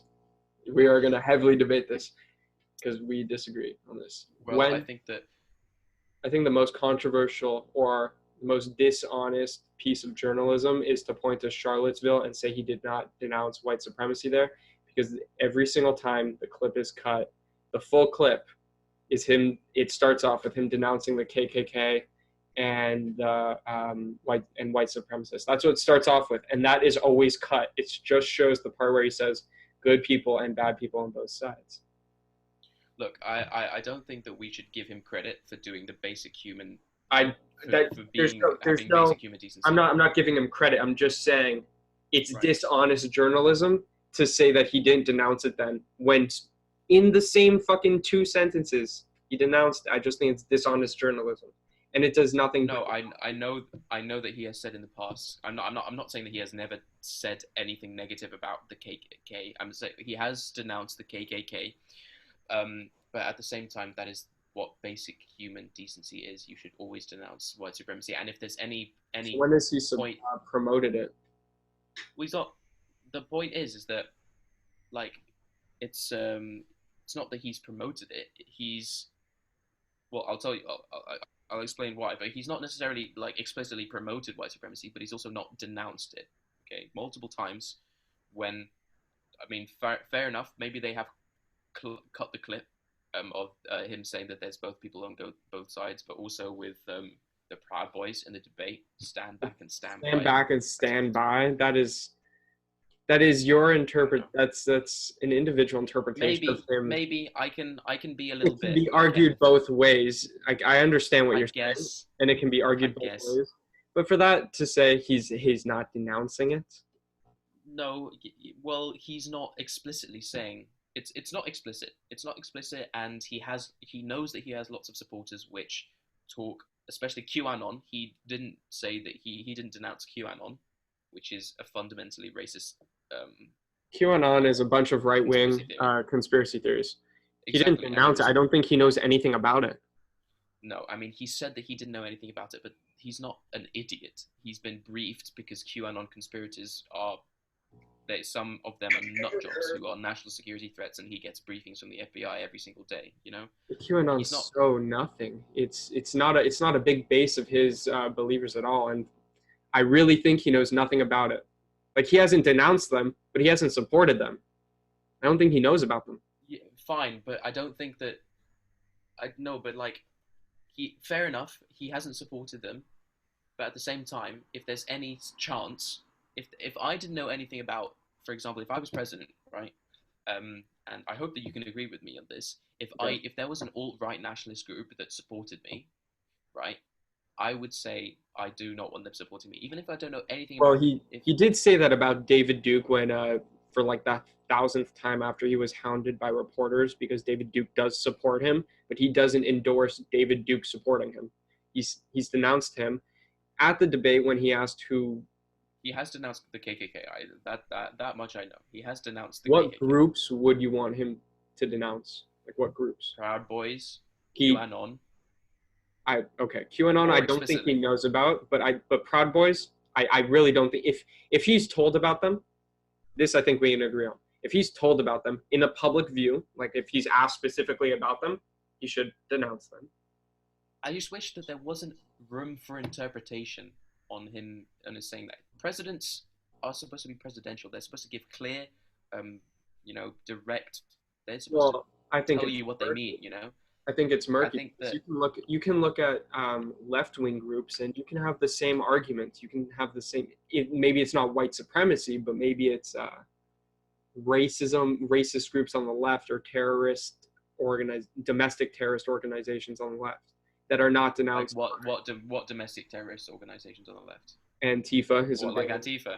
Antifa. Yeah, Antifa, I'm not going to an get into Black organization. Lives Matter movement right now because they have derivatives of people rioting, but I don't think that's the cause of their movement. I just, for other reasons, don't agree with the movement. But it's not because they're a terrorist organization. I think there are groups of people in the Black Lives Matter movement who just want to cause chaos and are diminishing the value that the group could potentially have. Why does that mean that you don't have to support the Black Lives Matter movement? I don't support them for other reasons, not those reasons. Well, what reasons do you not support them? The reasons I don't support them are because they many reasons. They will talk about blips of conversations without addressing whole conversations. One instance of that is they I've Wait, what never do you mean? with What do you mean blips of conversation? I'll get into it right now. When they talk about crime rates, I've never once seen Black Lives Matter as an organization talk about the need for education or black Hang on on, hang black on. crime. Decide, is Black Lives Matter a movement or an organization? They're both. It's a movement. No, a movement is Yes. an idea, right? Black Lives Matter is not an organization; it's an idea. Well, it is an Black Lives organization Matter. because they are an organization. They get No, funding, they they don't. get They don't donations. have. Well, they don't. No, no, no, no. Hang on. Like funding. Where? Who They've funds raised them? $1 billion. For Supporters, you what? can you can you For can what? What do they raise money for? have you never seen the donations for them? What have they raised money for? They've given the money to PACs for Democratic um, pres what's the word, candidates who are running for office. Okay, I don't think. I think that the distinction between people raising money and an organization that has funding is that it's very different to say. So let's say they're a movement. That nuance Okay. does not matter to me. Um, Okay. they're I think it's a very important nuance, but go ahead. Sure. We could talk about that. It's just not the root of what I care about right now. Fine. You're Sure. No. Go probably ahead. right too, and I probably. Um, No. Go ahead. You. okay, so they don't talk about black on black crime. I've never seen it done, and the cities that they do have Black Lives Matter movements in and demonstrations in are not in the they like I've never seen it in Chicago where there's murder rates of black on black crime in the thousands every single year, and it's like the top 5 cities in America is predominantly black on black crime. and they don't talk about. They talk mainly about the institutional racism of cops killing black youth. And I think that should be talked about too. I just think there is a larger conversation to be had that they're completely negating. What is the point of having that conversation? Like, what would be what if you? How do I ask this? If you would, what would be the product of that conversation? Why is it important to talk about black on black crime? I'm genuinely asking. Why is it important To to the talk Black Lives Matter movement to talk about violence between black people? because Maybe we should talk what's about why there's a lot of violence between black people. Why there's a lot of yes, violence between black people. yes, Why is that, there a lot of violence between black people? yes, that's the conversation to be had. That's just not had. Right, but people know why there's violence between black people. Why?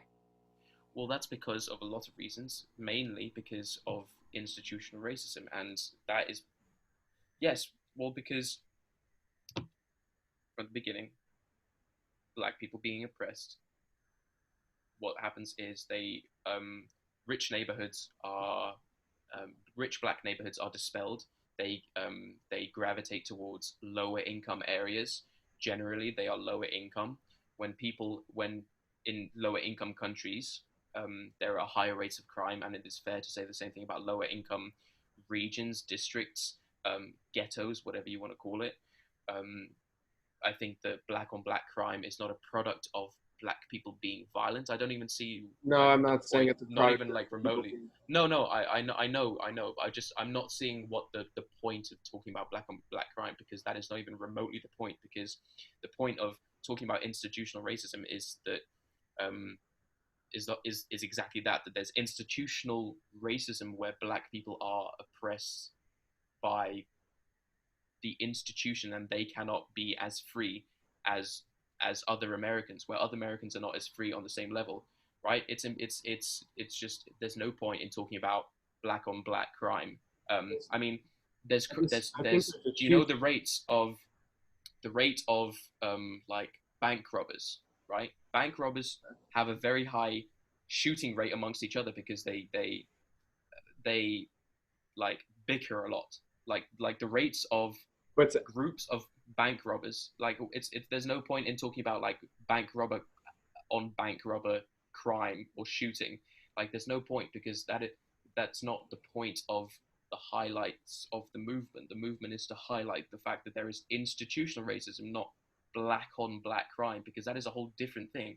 Lower income, lower education, which is a cause of people, or people having lower money because they can't get loans because of institutional racism in banks, where black people have, you know, lower credit ratings than white people, which was found in reviews of banks in the 50s and 60s. Um, this all culminates in oppressed peoples living and communing in lower income, lower education areas, which causes them to have more crime. You know yeah. what I mean? I understand that there's The a lot reason of I black people. think it's important is is to show that because of you can make there's you can make your own decisions propelling you into the future, right? You can hearken on the past as much as you want, and there is some truth to it. Of course, there's some truth to everything, especially from 1865 to 1965, even after slaves were freed. It was not a perfect time by any means at all. Yeah, that's the understatement of the century. That was not an understatement. I said it was not a perfect time at all. No, I'm saying that It I'm was a no, shitty I'm time. saying that that's an understatement. Yeah, I think there's it, a it lot was more a things that you shitty can say that it was not a perfect time. it was a shitty ass time. Let's be real. Let's be real. It fucking sucked. Okay. It Yeah. was it's terrible. But there have been many communities of oppressed in America, oppressed worldwide that now live in America. And culturally, I think there needs to be some education or some values instilled in the movement itself to elevate them out of like continual oppression. I understand the What need. would you mean? What do I mean by which? what I said. What do you mean by what values do you think that the movement needs to Uh, have, or what do they need to be Family values. educated on? I think family values are one. That like Well, why do you think family values are important to the Black Lives Matter movement? I think to black subculture in America, it's important. I think the Black Black Lives Matter. subculture.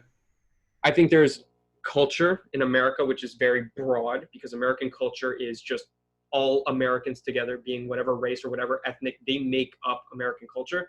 But every cult, like there's Jewish American culture, there's Black American culture, there's um, Latino American culture. Every single group in America has subcultures that are in America.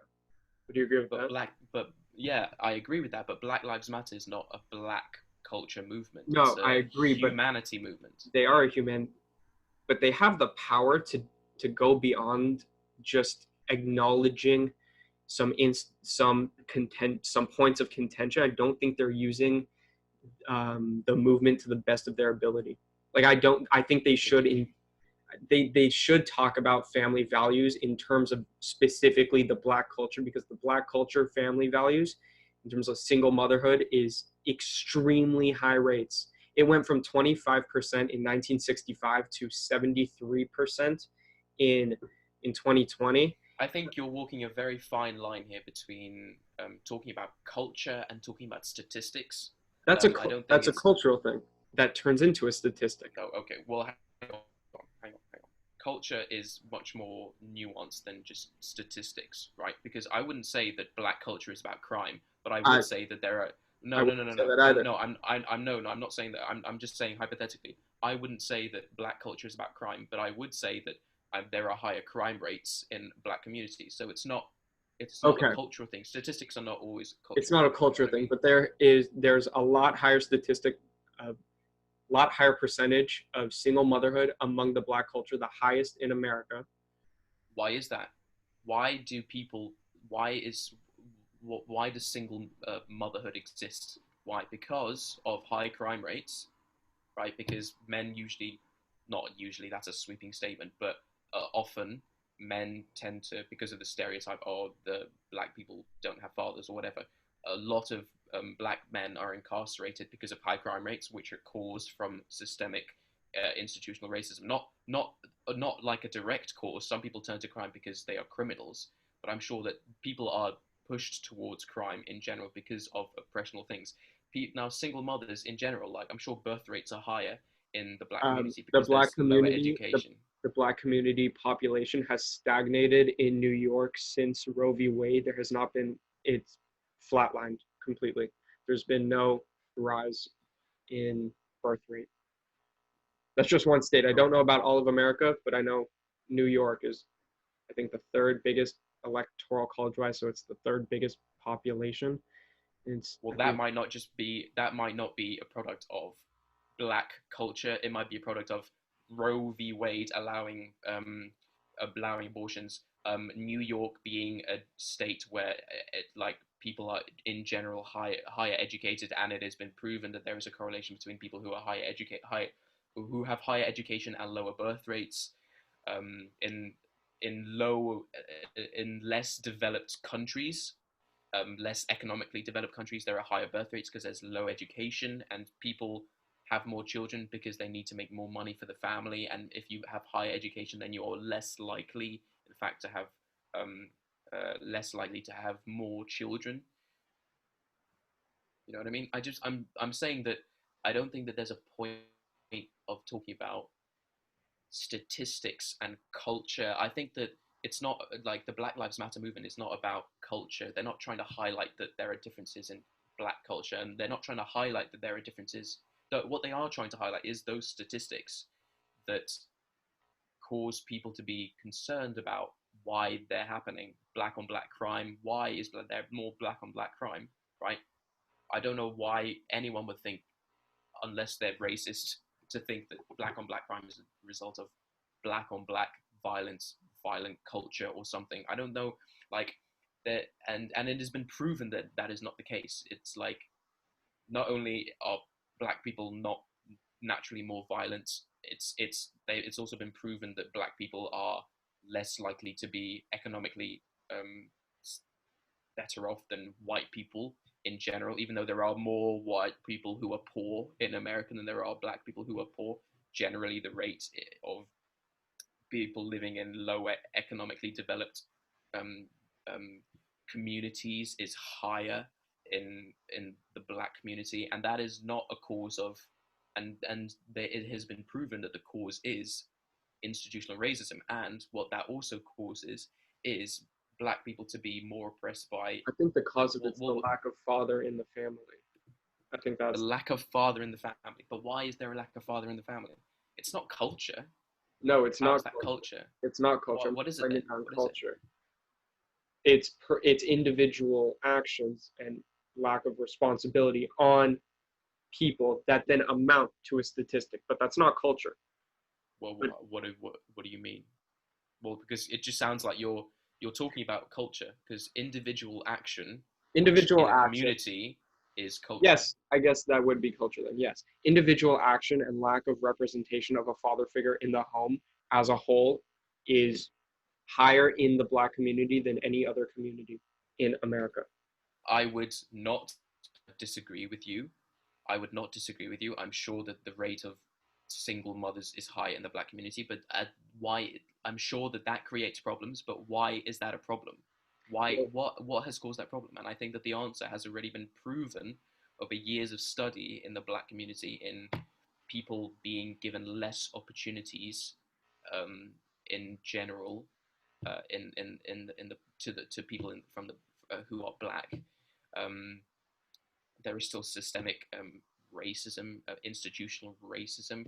Um, Black cops, or not black cops, cops are, That I would don't think fix the exactly that. problem. That would fix the problem. What? If all cops were black, that would fix the problem. No, I don't think that would fix the problem. I think that there's two movements, which is As a joke. one is Black Lives Matter. Oh, it was a I'm sorry, I completely skipped over that. But I think there's two movements in America. One which is Black Lives Matter, and one which is police brutality, and the two do have some Yes, interconnecting things. I agree. I But agree. There are police very, brutality, very bad cops. yeah. There are very bad Well, I cops, think that but there are I think very, it's very good cops. well, I think that's not the point.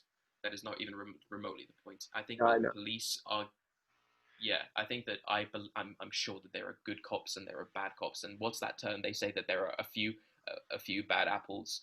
No, But that's yeah, that's stupid. That's just I think yeah, that's ridiculous. You can't have a few bad people killing people and getting away with it.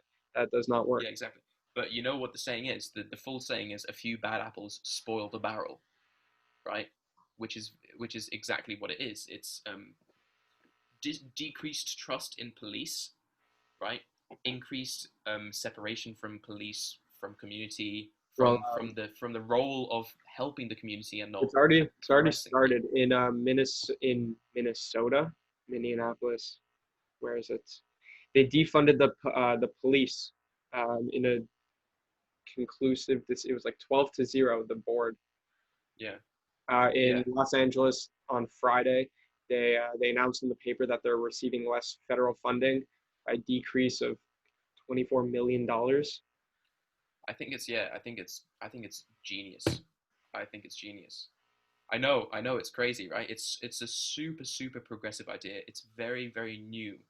This idea of defunding police, right? Because before, in like from from like the beginning of history, there's always been like a police force or an What would what enforcement. would stop anyone from murderous rampage?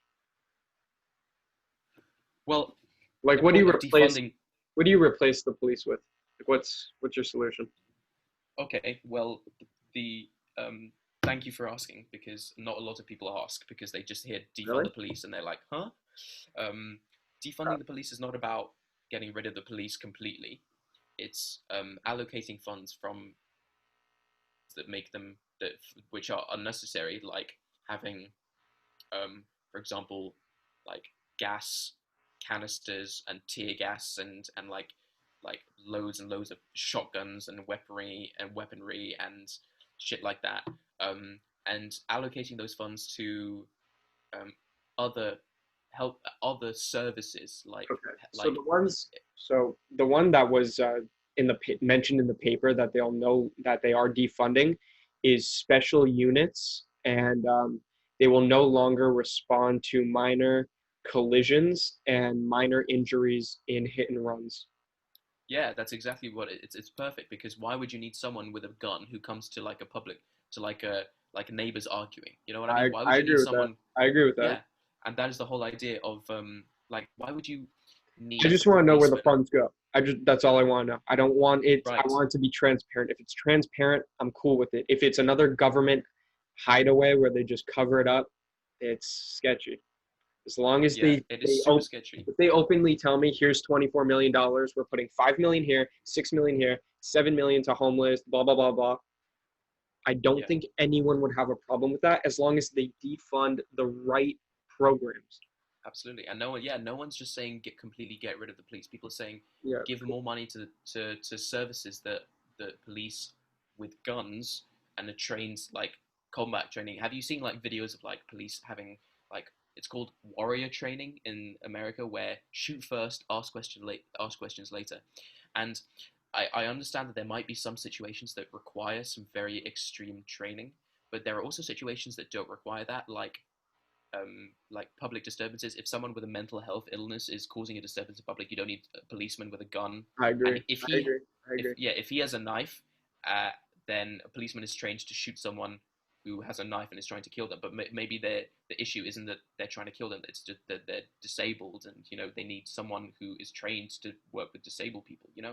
That is the whole idea Okay. of it, right? So I think then Black Lives Matter has to do a lot better on articulating their point because it's just That's not Black Lives Matter. That's police brutality. That's different. That's not Black Lives Matter. Black Lives Matter is a it's lot more. intertwined in Well, it's one part of police one part. brutality, Yes. right? Okay, I people are think saying that whatever police. movement completely talks about that has to do better about getting their message out of like they need to be transparent so people can get on board. It's just sound bites and no nuance on both sides of everything. Like Yeah, I think the biggest problem in America is there's no discourse. There's no uh, dialectic discourse. zero. People don't talk to each other. Because they look at CNN, Fox News, MSNBC, no matter what side you're on, and they're like, that is the objective truth, when every single one of them is wrong over and over and over again and have proven themselves in the past two election Well, I think campaigns. I don't know. I wouldn't say necessarily wrong. I would say biased. Not only biased, I think they've been wrong and dishonest in terms of journalism so many times. It's it's un it's unethical for you to watch them and think that that would be objectively true Yes. at this No, point. I would. Yeah. As someone who is the son of a journalist, I would say that I agree with you to say that there has been less journalistic integrity. Yeah, People tend to cut snippets of, for example, what you were saying about then taking out the snippet of Donald Trump saying that there's good people on both sides, which sounds by itself fucking terrible. Let's be but the honest, it whole sounds clip terrible. together sounds a lot better. Well, a lot less bad, let's say. Not A necessarily better, lot but a better lot than less like bad. a lot better than saying there's some people in the Ku Klux Klan good. It's a lot better. Well, I would just wish you would have been. I wish you would have said people who have been saying the Jews do not control us um, and Heil Hitler and What's this? white power, the Charlottesville rally. What about it? People were they were chanting, the white supremacists were chanting, the Jews will not control us.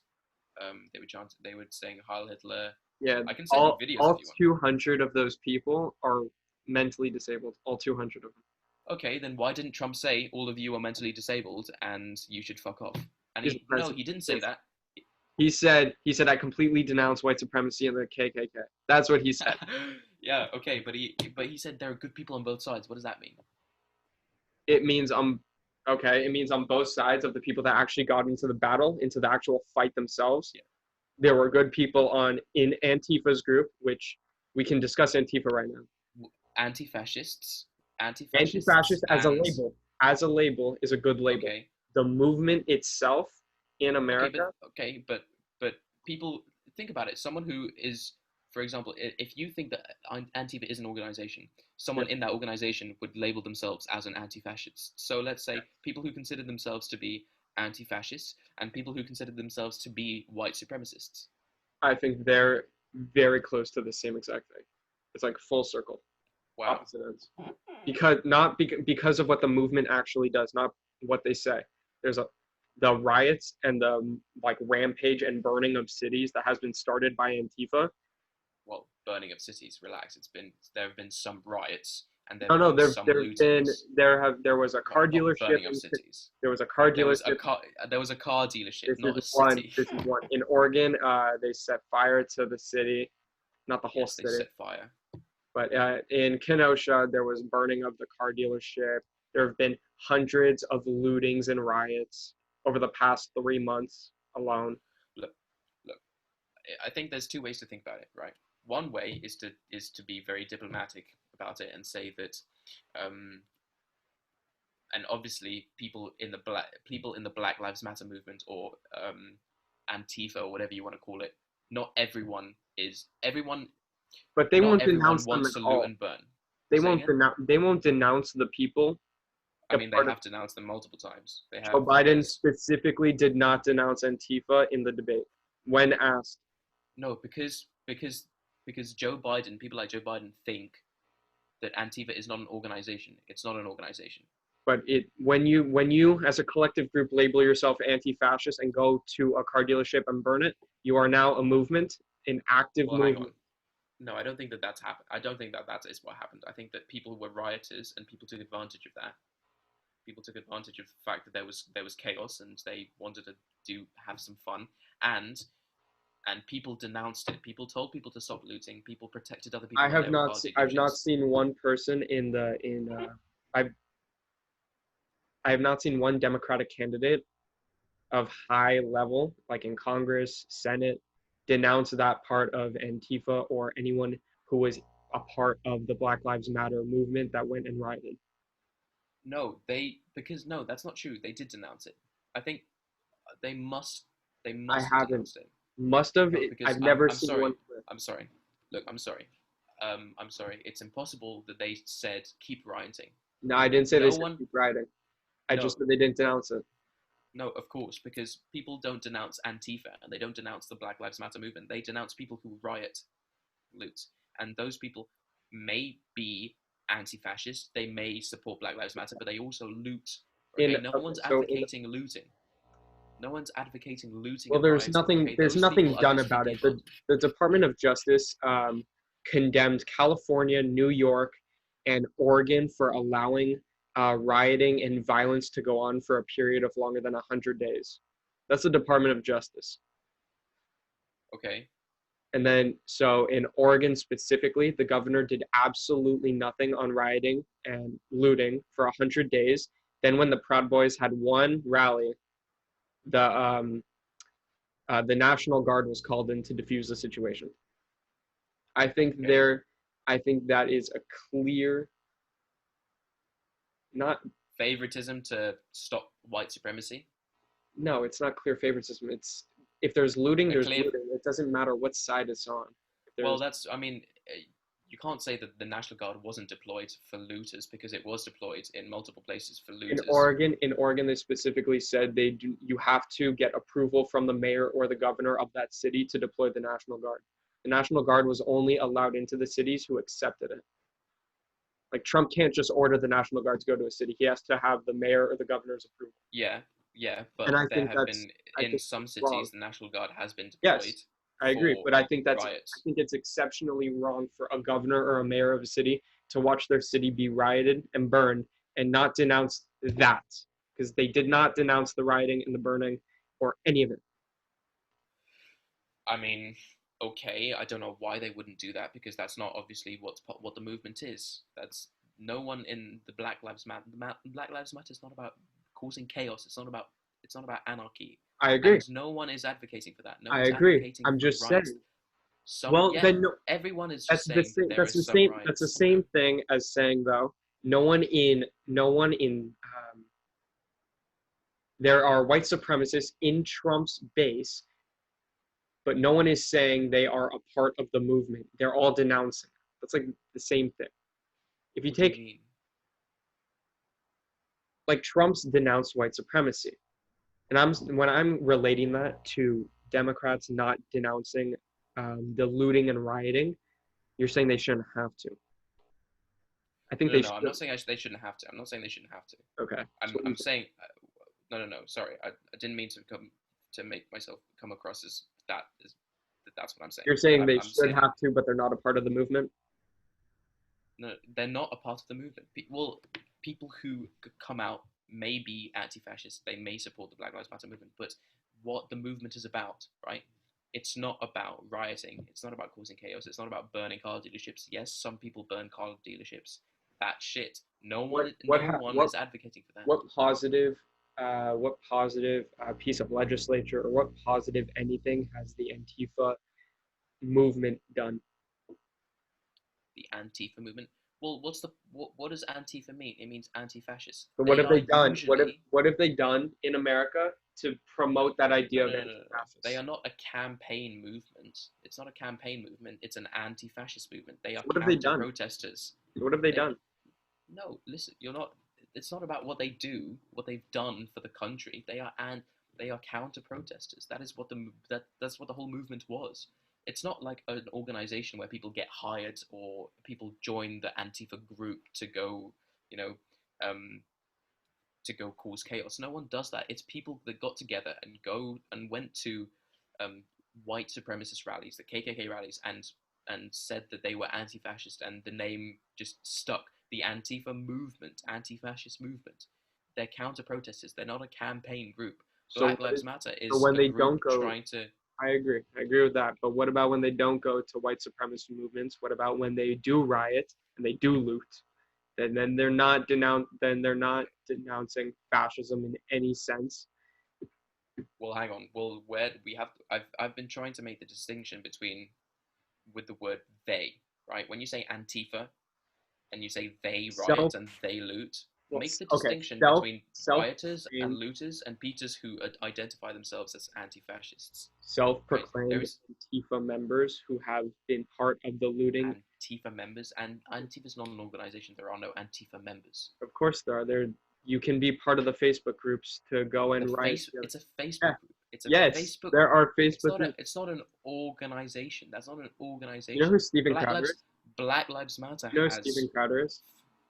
Yeah, of course I know who Stephen Crowder is. He's a Steven Crowder, dick. Steven Crowder joined their Facebook group anonymously in their fortune groups and anonymously went in with that. He's It so funny, Stephen Crowder. they do have He's Facebook groups and they do have real movements and real rallies. it's a movement. It's a movement. It's not an organization. I don't know why the distinction is like it's not. Because it's my Sorry, I'm American not to be bully. not. I'm not trying to be patronizing. I'm sorry. I didn't mean to say that. I meant like it's not the difference between. There's a very big distinction between an organization, right? High with hierarchy, with funding, whatever. Um, it's not an organization. It's a movement. Antifa means anti-fascist. Is our white supremacist movement too? Would you White supremacy is a movement, Okay. and part of that are groups with funding, with members, with membership cards and everything, and What, the Klan? who have hierarchy, the Klan, the Proud Boys, and 100 other white supremacist The Proud Boys was clans made that as a are. joke by Gavin McInnes and turned into a right wing crapload. Yeah, but Gavin McInnes is a right wing piece of shit, Canadian piece of shit, isn't he? And he called for the lynching of gays I and have shit not. like that. He's a piece of Anytime shit. I've watched him, it's been right wing, but it's not been shit like that. I haven't seen that. You haven't seen those videos of No, him I have like not gone calling for down the the Uber, lynching. the YouTube rabbit hole of him calling for lynching of gays. I'm sorry. I've It's not an seen. interesting rabbit hole. It's an interesting rabbit hole. I will definitely have to look that up. I just yeah, he's I just in general I feel like there's cognitive dissonance because there is no doubt that white supremacist number one attacks in general have increased during the Trump presidency.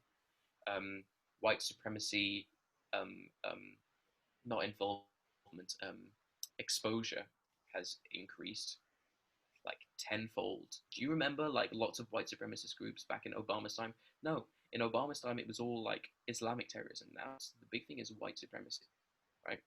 I think it's just hard, like because they do you understand like they hate us, And I don't I support just them, buddy. I hate them too. no, I know, but I just don't support.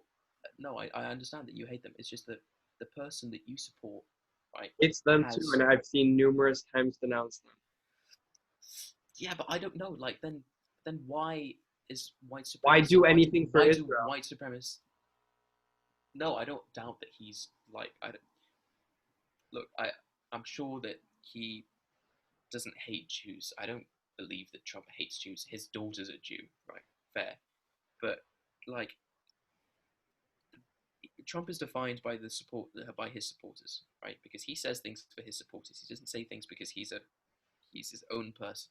He says things to appeal to support how politics works, especially in America. Yeah. You appeal to people who support you. Yes. Well, that's that I don't know why I said only in America. It's Anywhere, American especially in the American UK. politics in a nutshell. That's why we have so much corruption. Yeah, exactly. And he's defined by the people who support him. White supremacists support Trump. I don't say that therefore he must be a white supremacist. I say that therefore that his policies appeal to white supremacists, and I want to wonder why. Well, Like what was it, the looters and first month of his president? looters and riots support Biden, and I wonder if his policies will support No, hang on. that. That could Hang be on. the equivalent. No, I don't think that. I don't think that looters and rioters, like I wouldn't say that the correlation between looters and rioters supporting Biden means that it's a correlation. It's not causation. You know, I don't think that them supporting Biden is necessarily a case of Biden being um, someone who provokes looting and rioting, um, I would. because of the fact that looting and rioting is not part of any political movement, any social movement at all. It's just people being shitty people, right? And that has got nothing to do with Biden. He, he, I thought he had denounced looting and rioting. I'm not sure. Um, I think the same I don't know. thing. Maybe he didn't. I think the same thing about white supremacists and Trump. I think there are shitty people who support President Trump, Yeah, and I don't think but I that's feel, his fault. but at the same time, there is evidence to say that that might be his fault. What policies has he promoted that have supported that? I'll tell you, the wall. The wall? Okay. Yeah. I support the wall, and I'll tell you why I support the wall. Okay. Let me So, just list through the policies first, and then you can tell me why. oh yeah, So let's supporting the wall. okay. The Muslim ban, so-called Muslim ban on I'm not Muslim. going to talk Right? until you just get through the whole list. But yeah, Say again. I'm going to talk after you get through the whole list. Yeah. Lots of comments about Mexicans being rapists and that. Bringing crime, bringing drugs into the country. Um, those are the off the top of my head. Those are Okay. biggies. They're pretty big. I'll talk about Go on. each one of Up them. to you. So the wall, the reason I Yes. support the wall is multi-layered.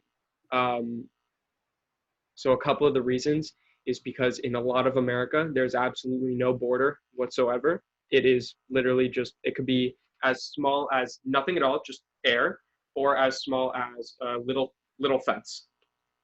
I support a wall for borders, and because borders represent something like principles and values and difference in principles and values. Number two, when there's a lot of rapes, a lot of rapes that happen at the border.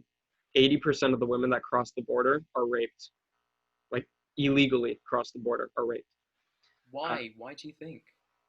why do I think? Because there's Yeah. nothing there. No, but why do people cross the border? I'm Oh, I saying know why why they do they cross the cross the border border? illegally. I'm not saying that's a fault of Why the do they cross the border illegally? Why do because they the cross the border countries are illegally? shit and they want to come to America. Why do they do it illegally?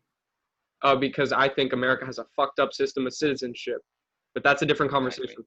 That has nothing to do with Yes, rape at the border. but the point is that they're like they have to get through that. Like it's it's There is a process that they it's a can go through. it's a dangerous path to cross America illegally, and Yeah. if they meet dangerous people who eventually will maybe rape them, you know, There I are don't think that. No, go ahead. Sorry. okay. So I think all of this can be fixed simply, not simply, obviously. obviously. I'm whenever no, whenever anyone has said this can be fixed simply by doing no, this, no. I it's don't mean the always word like, simply was wrong. I mean, it can be fixed in multiple ways. I think the wall is good as a border, and because it stops illegal entry of prostitution, there are around 2,000 child prostitutes funneled through illegal ports of entry every year. There are high levels of drugs, and upwards of 70% of America's fentanyl and cocaine is funneled through our southern border through non-legal ports of entry. But I think our legal system and how we get citizenship is shot up, and I think we need a new way to gosh, get citizenship. I don't know. There's I sorry, $135 billion of federal funding every single year going directly to illegal immigrants, and that comes out of the pockets of tax-paying Americans. There are what about 11 illegal immigrants? Like what? socialized medicine, We don't housing. have socialized medicine. We have Medicare. If you don't You have have Medicare, but it's fucked. it, it's as socialized gets in America. No, not at all. Not In at all. America, Oh, in America. in Sorry, America, yes, in not America. worldwide. That's not socialized at all. That's as socialized as gets in America. Medicare and Medicaid. That's it. They want much more grand programs. But Sorry, do you mind if I just quickly like butt in for a sec? yeah, sure. I just think that I just want to make the comment that I feel like that's very the solution of building a wall to fix prostitution and fix drugs coming into the country is an extremely closed-minded um, view um, of Why? fixing policy because there's other ways that you can fix those issues, and But um, how do we just fix the issue of it coming through our southern border at illegal ports of entry? because why do they bring it illegally into the country? What do Why you, do they bring it illegally? Well, sorry, that was a bit of a rhetorical question. They bring it illegally because they can make profit and off. because there's nothing to stop them. No, they do it illegally because they there is something to stop them because there's DEA. Obviously, like there's no wall, but there's laws in America that make it illegal to sell high A class drugs or whatever. But the problem is that um, the reason why they do it illegally is because they make such a profit on drugs that they can afford to make the risk on doing something illegal and might be caught on it, right? Pablo Escobar was making what $50 million a week or something. Like you would risk doing something illegal if you were making $50 million a week, right? I think the border, like if we had a solid border, there would be no chance for those illegal drugs to get in through the wall itself. They can still be smuggled in other ways, but it would But decrease it. what do you mean a solid border? Like what about Europe? Europe has countries with solid borders, but they don't have walls. All They don't right, have we have nothing. walls. We have literal just land What to what land. do you what do you think they have in Europe? I have no clue what they have in Europe. Europe, right, is a the European Union is a free trade uh, association, right? It's a which means that Yeah, but do you have massive amounts of drugs being smuggled in every single year into each country, well like through I'll tell through specific borders? no, and I'll that's exactly why I was trying to say that there's ways that you can fix having the drug problem without building a wall or How do creating you like a fence. Well, how do hang you on. Let me fix just the drug quickly problem? say that with Europe, the European Union, you can travel like from France to Poland without through crossing borders without having being stopped. Right? There is no wall. There is no border. There is no crossing. Right? And drug rates are lower in Europe in general. There are drug rates. Yes, Yeah, there is still drug crime, Portugal but especially. Portugal especially. Portugal has very low drug crime. Yeah, because one They of the legalize it all. they decriminalized, yeah, a lot of drugs, all Yeah, drugs. decriminalized. Yeah, all drugs, and that is exactly why Oregon just there did is that. No, I agree. I yeah, 100% agree with that, but I don't see America doing that in the next 50 years yeah. on a massive Well, scale. I don't think that the solution to that is short term building a I, wall. I don't think it's short term building a wall, but I think a wall would have the benefits if they're not willing to go that route. Because America's not going to go that route. They're not going to go the route of decriminalizing all drugs in the near future. We can't even get federally legalized weed. We're going one state at a time every single time. Joe Biden has the possibility. We only have one state, Oregon. Oregon decriminalized all drugs. Yeah, They just did that. But I agree. If drugs They were literally just did that. Yeah. yeah, I agree 100%. If we decriminalized all drugs, there would not be as much of a need. There wouldn't be as many drugs smuggled in because we ripped the market to shreds. The black market would be I fucked. feel like he's come up with that. Trump has come up with this really childish idea to just someone is coming this way from Mexico. Here's Mexico. Here's America. Someone is coming from here to here. Drugs end up from here to here, and it must be because they're going this way to here. So we put a wall so they can't get past it. Well, how And would it's they like get past it? it's the mind by flying, right?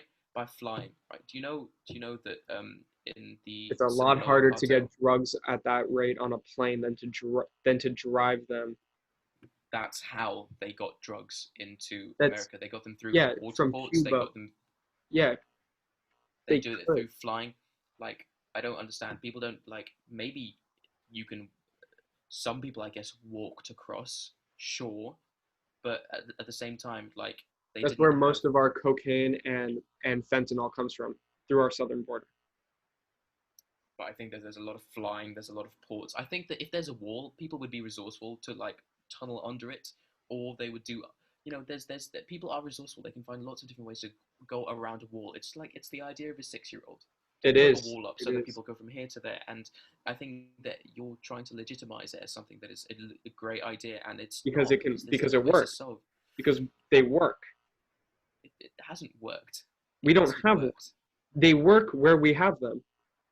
Where we have physical borders and walls, there are less prostitutes being smuggled, less prostitution rings smuggled in. There are less drugs smuggled in Across the border, across the border. Where we have physical barriers, where we don't have right? physical. But not in other places. You Yeah, haven't put other barriers in other places, right? where we don't have physical barriers, there that's Well, where like in ports, through flights, there's still like prostitution rings don't only just cross the border. one hundred Like there's percent, prostitution rings, one like hundred percent. prostitution But rings in we know with certainty that they come through our southern border in massive rates. We don't know what we can do about flying it, but we know we can do something about it coming through our southern border. well, do you know what you can do? You just legalize prostitution. Yeah, America's not on board with that though. Well, they're not. that's America's fault. That's America's Yeah, fault, and you need to this take is over all what it America's fault. does. This is all Yeah, America's fault.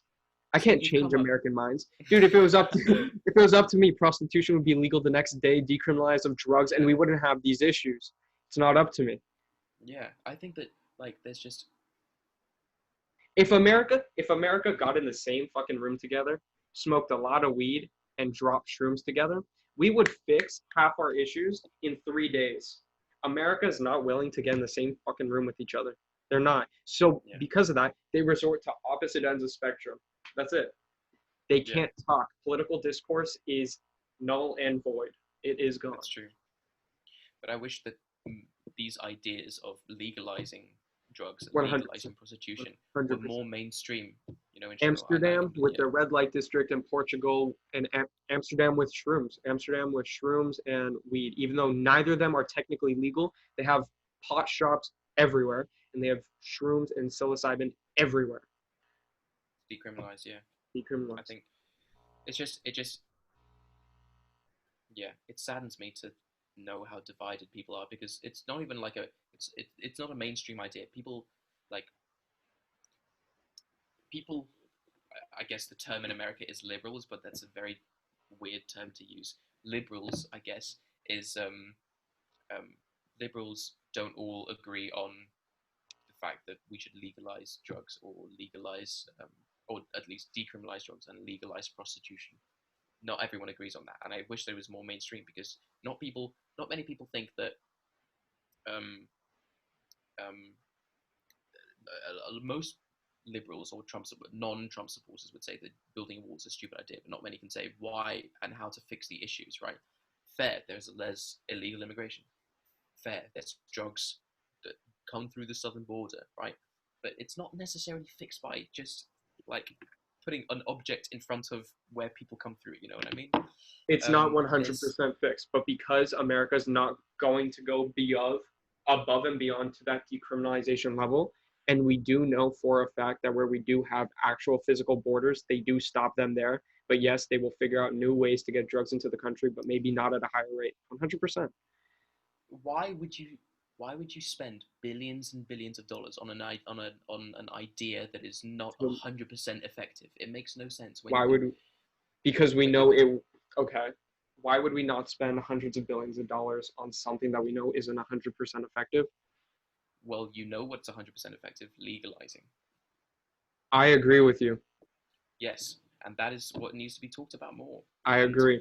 doing a wall, it's just My civics it's teacher agrees with me. That's weird. A yeah. teacher to agree on decriminalization of drugs.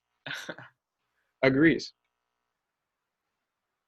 It's a lot more nuanced than me just saying he agrees. I'm not just What about the Muslim ban? Let's move on from okay. The Muslim Muslim ban. ban. So what Yeah. I've heard is it was Obama who made the list of the 7 most countries who funnel terrorists out into America and the world.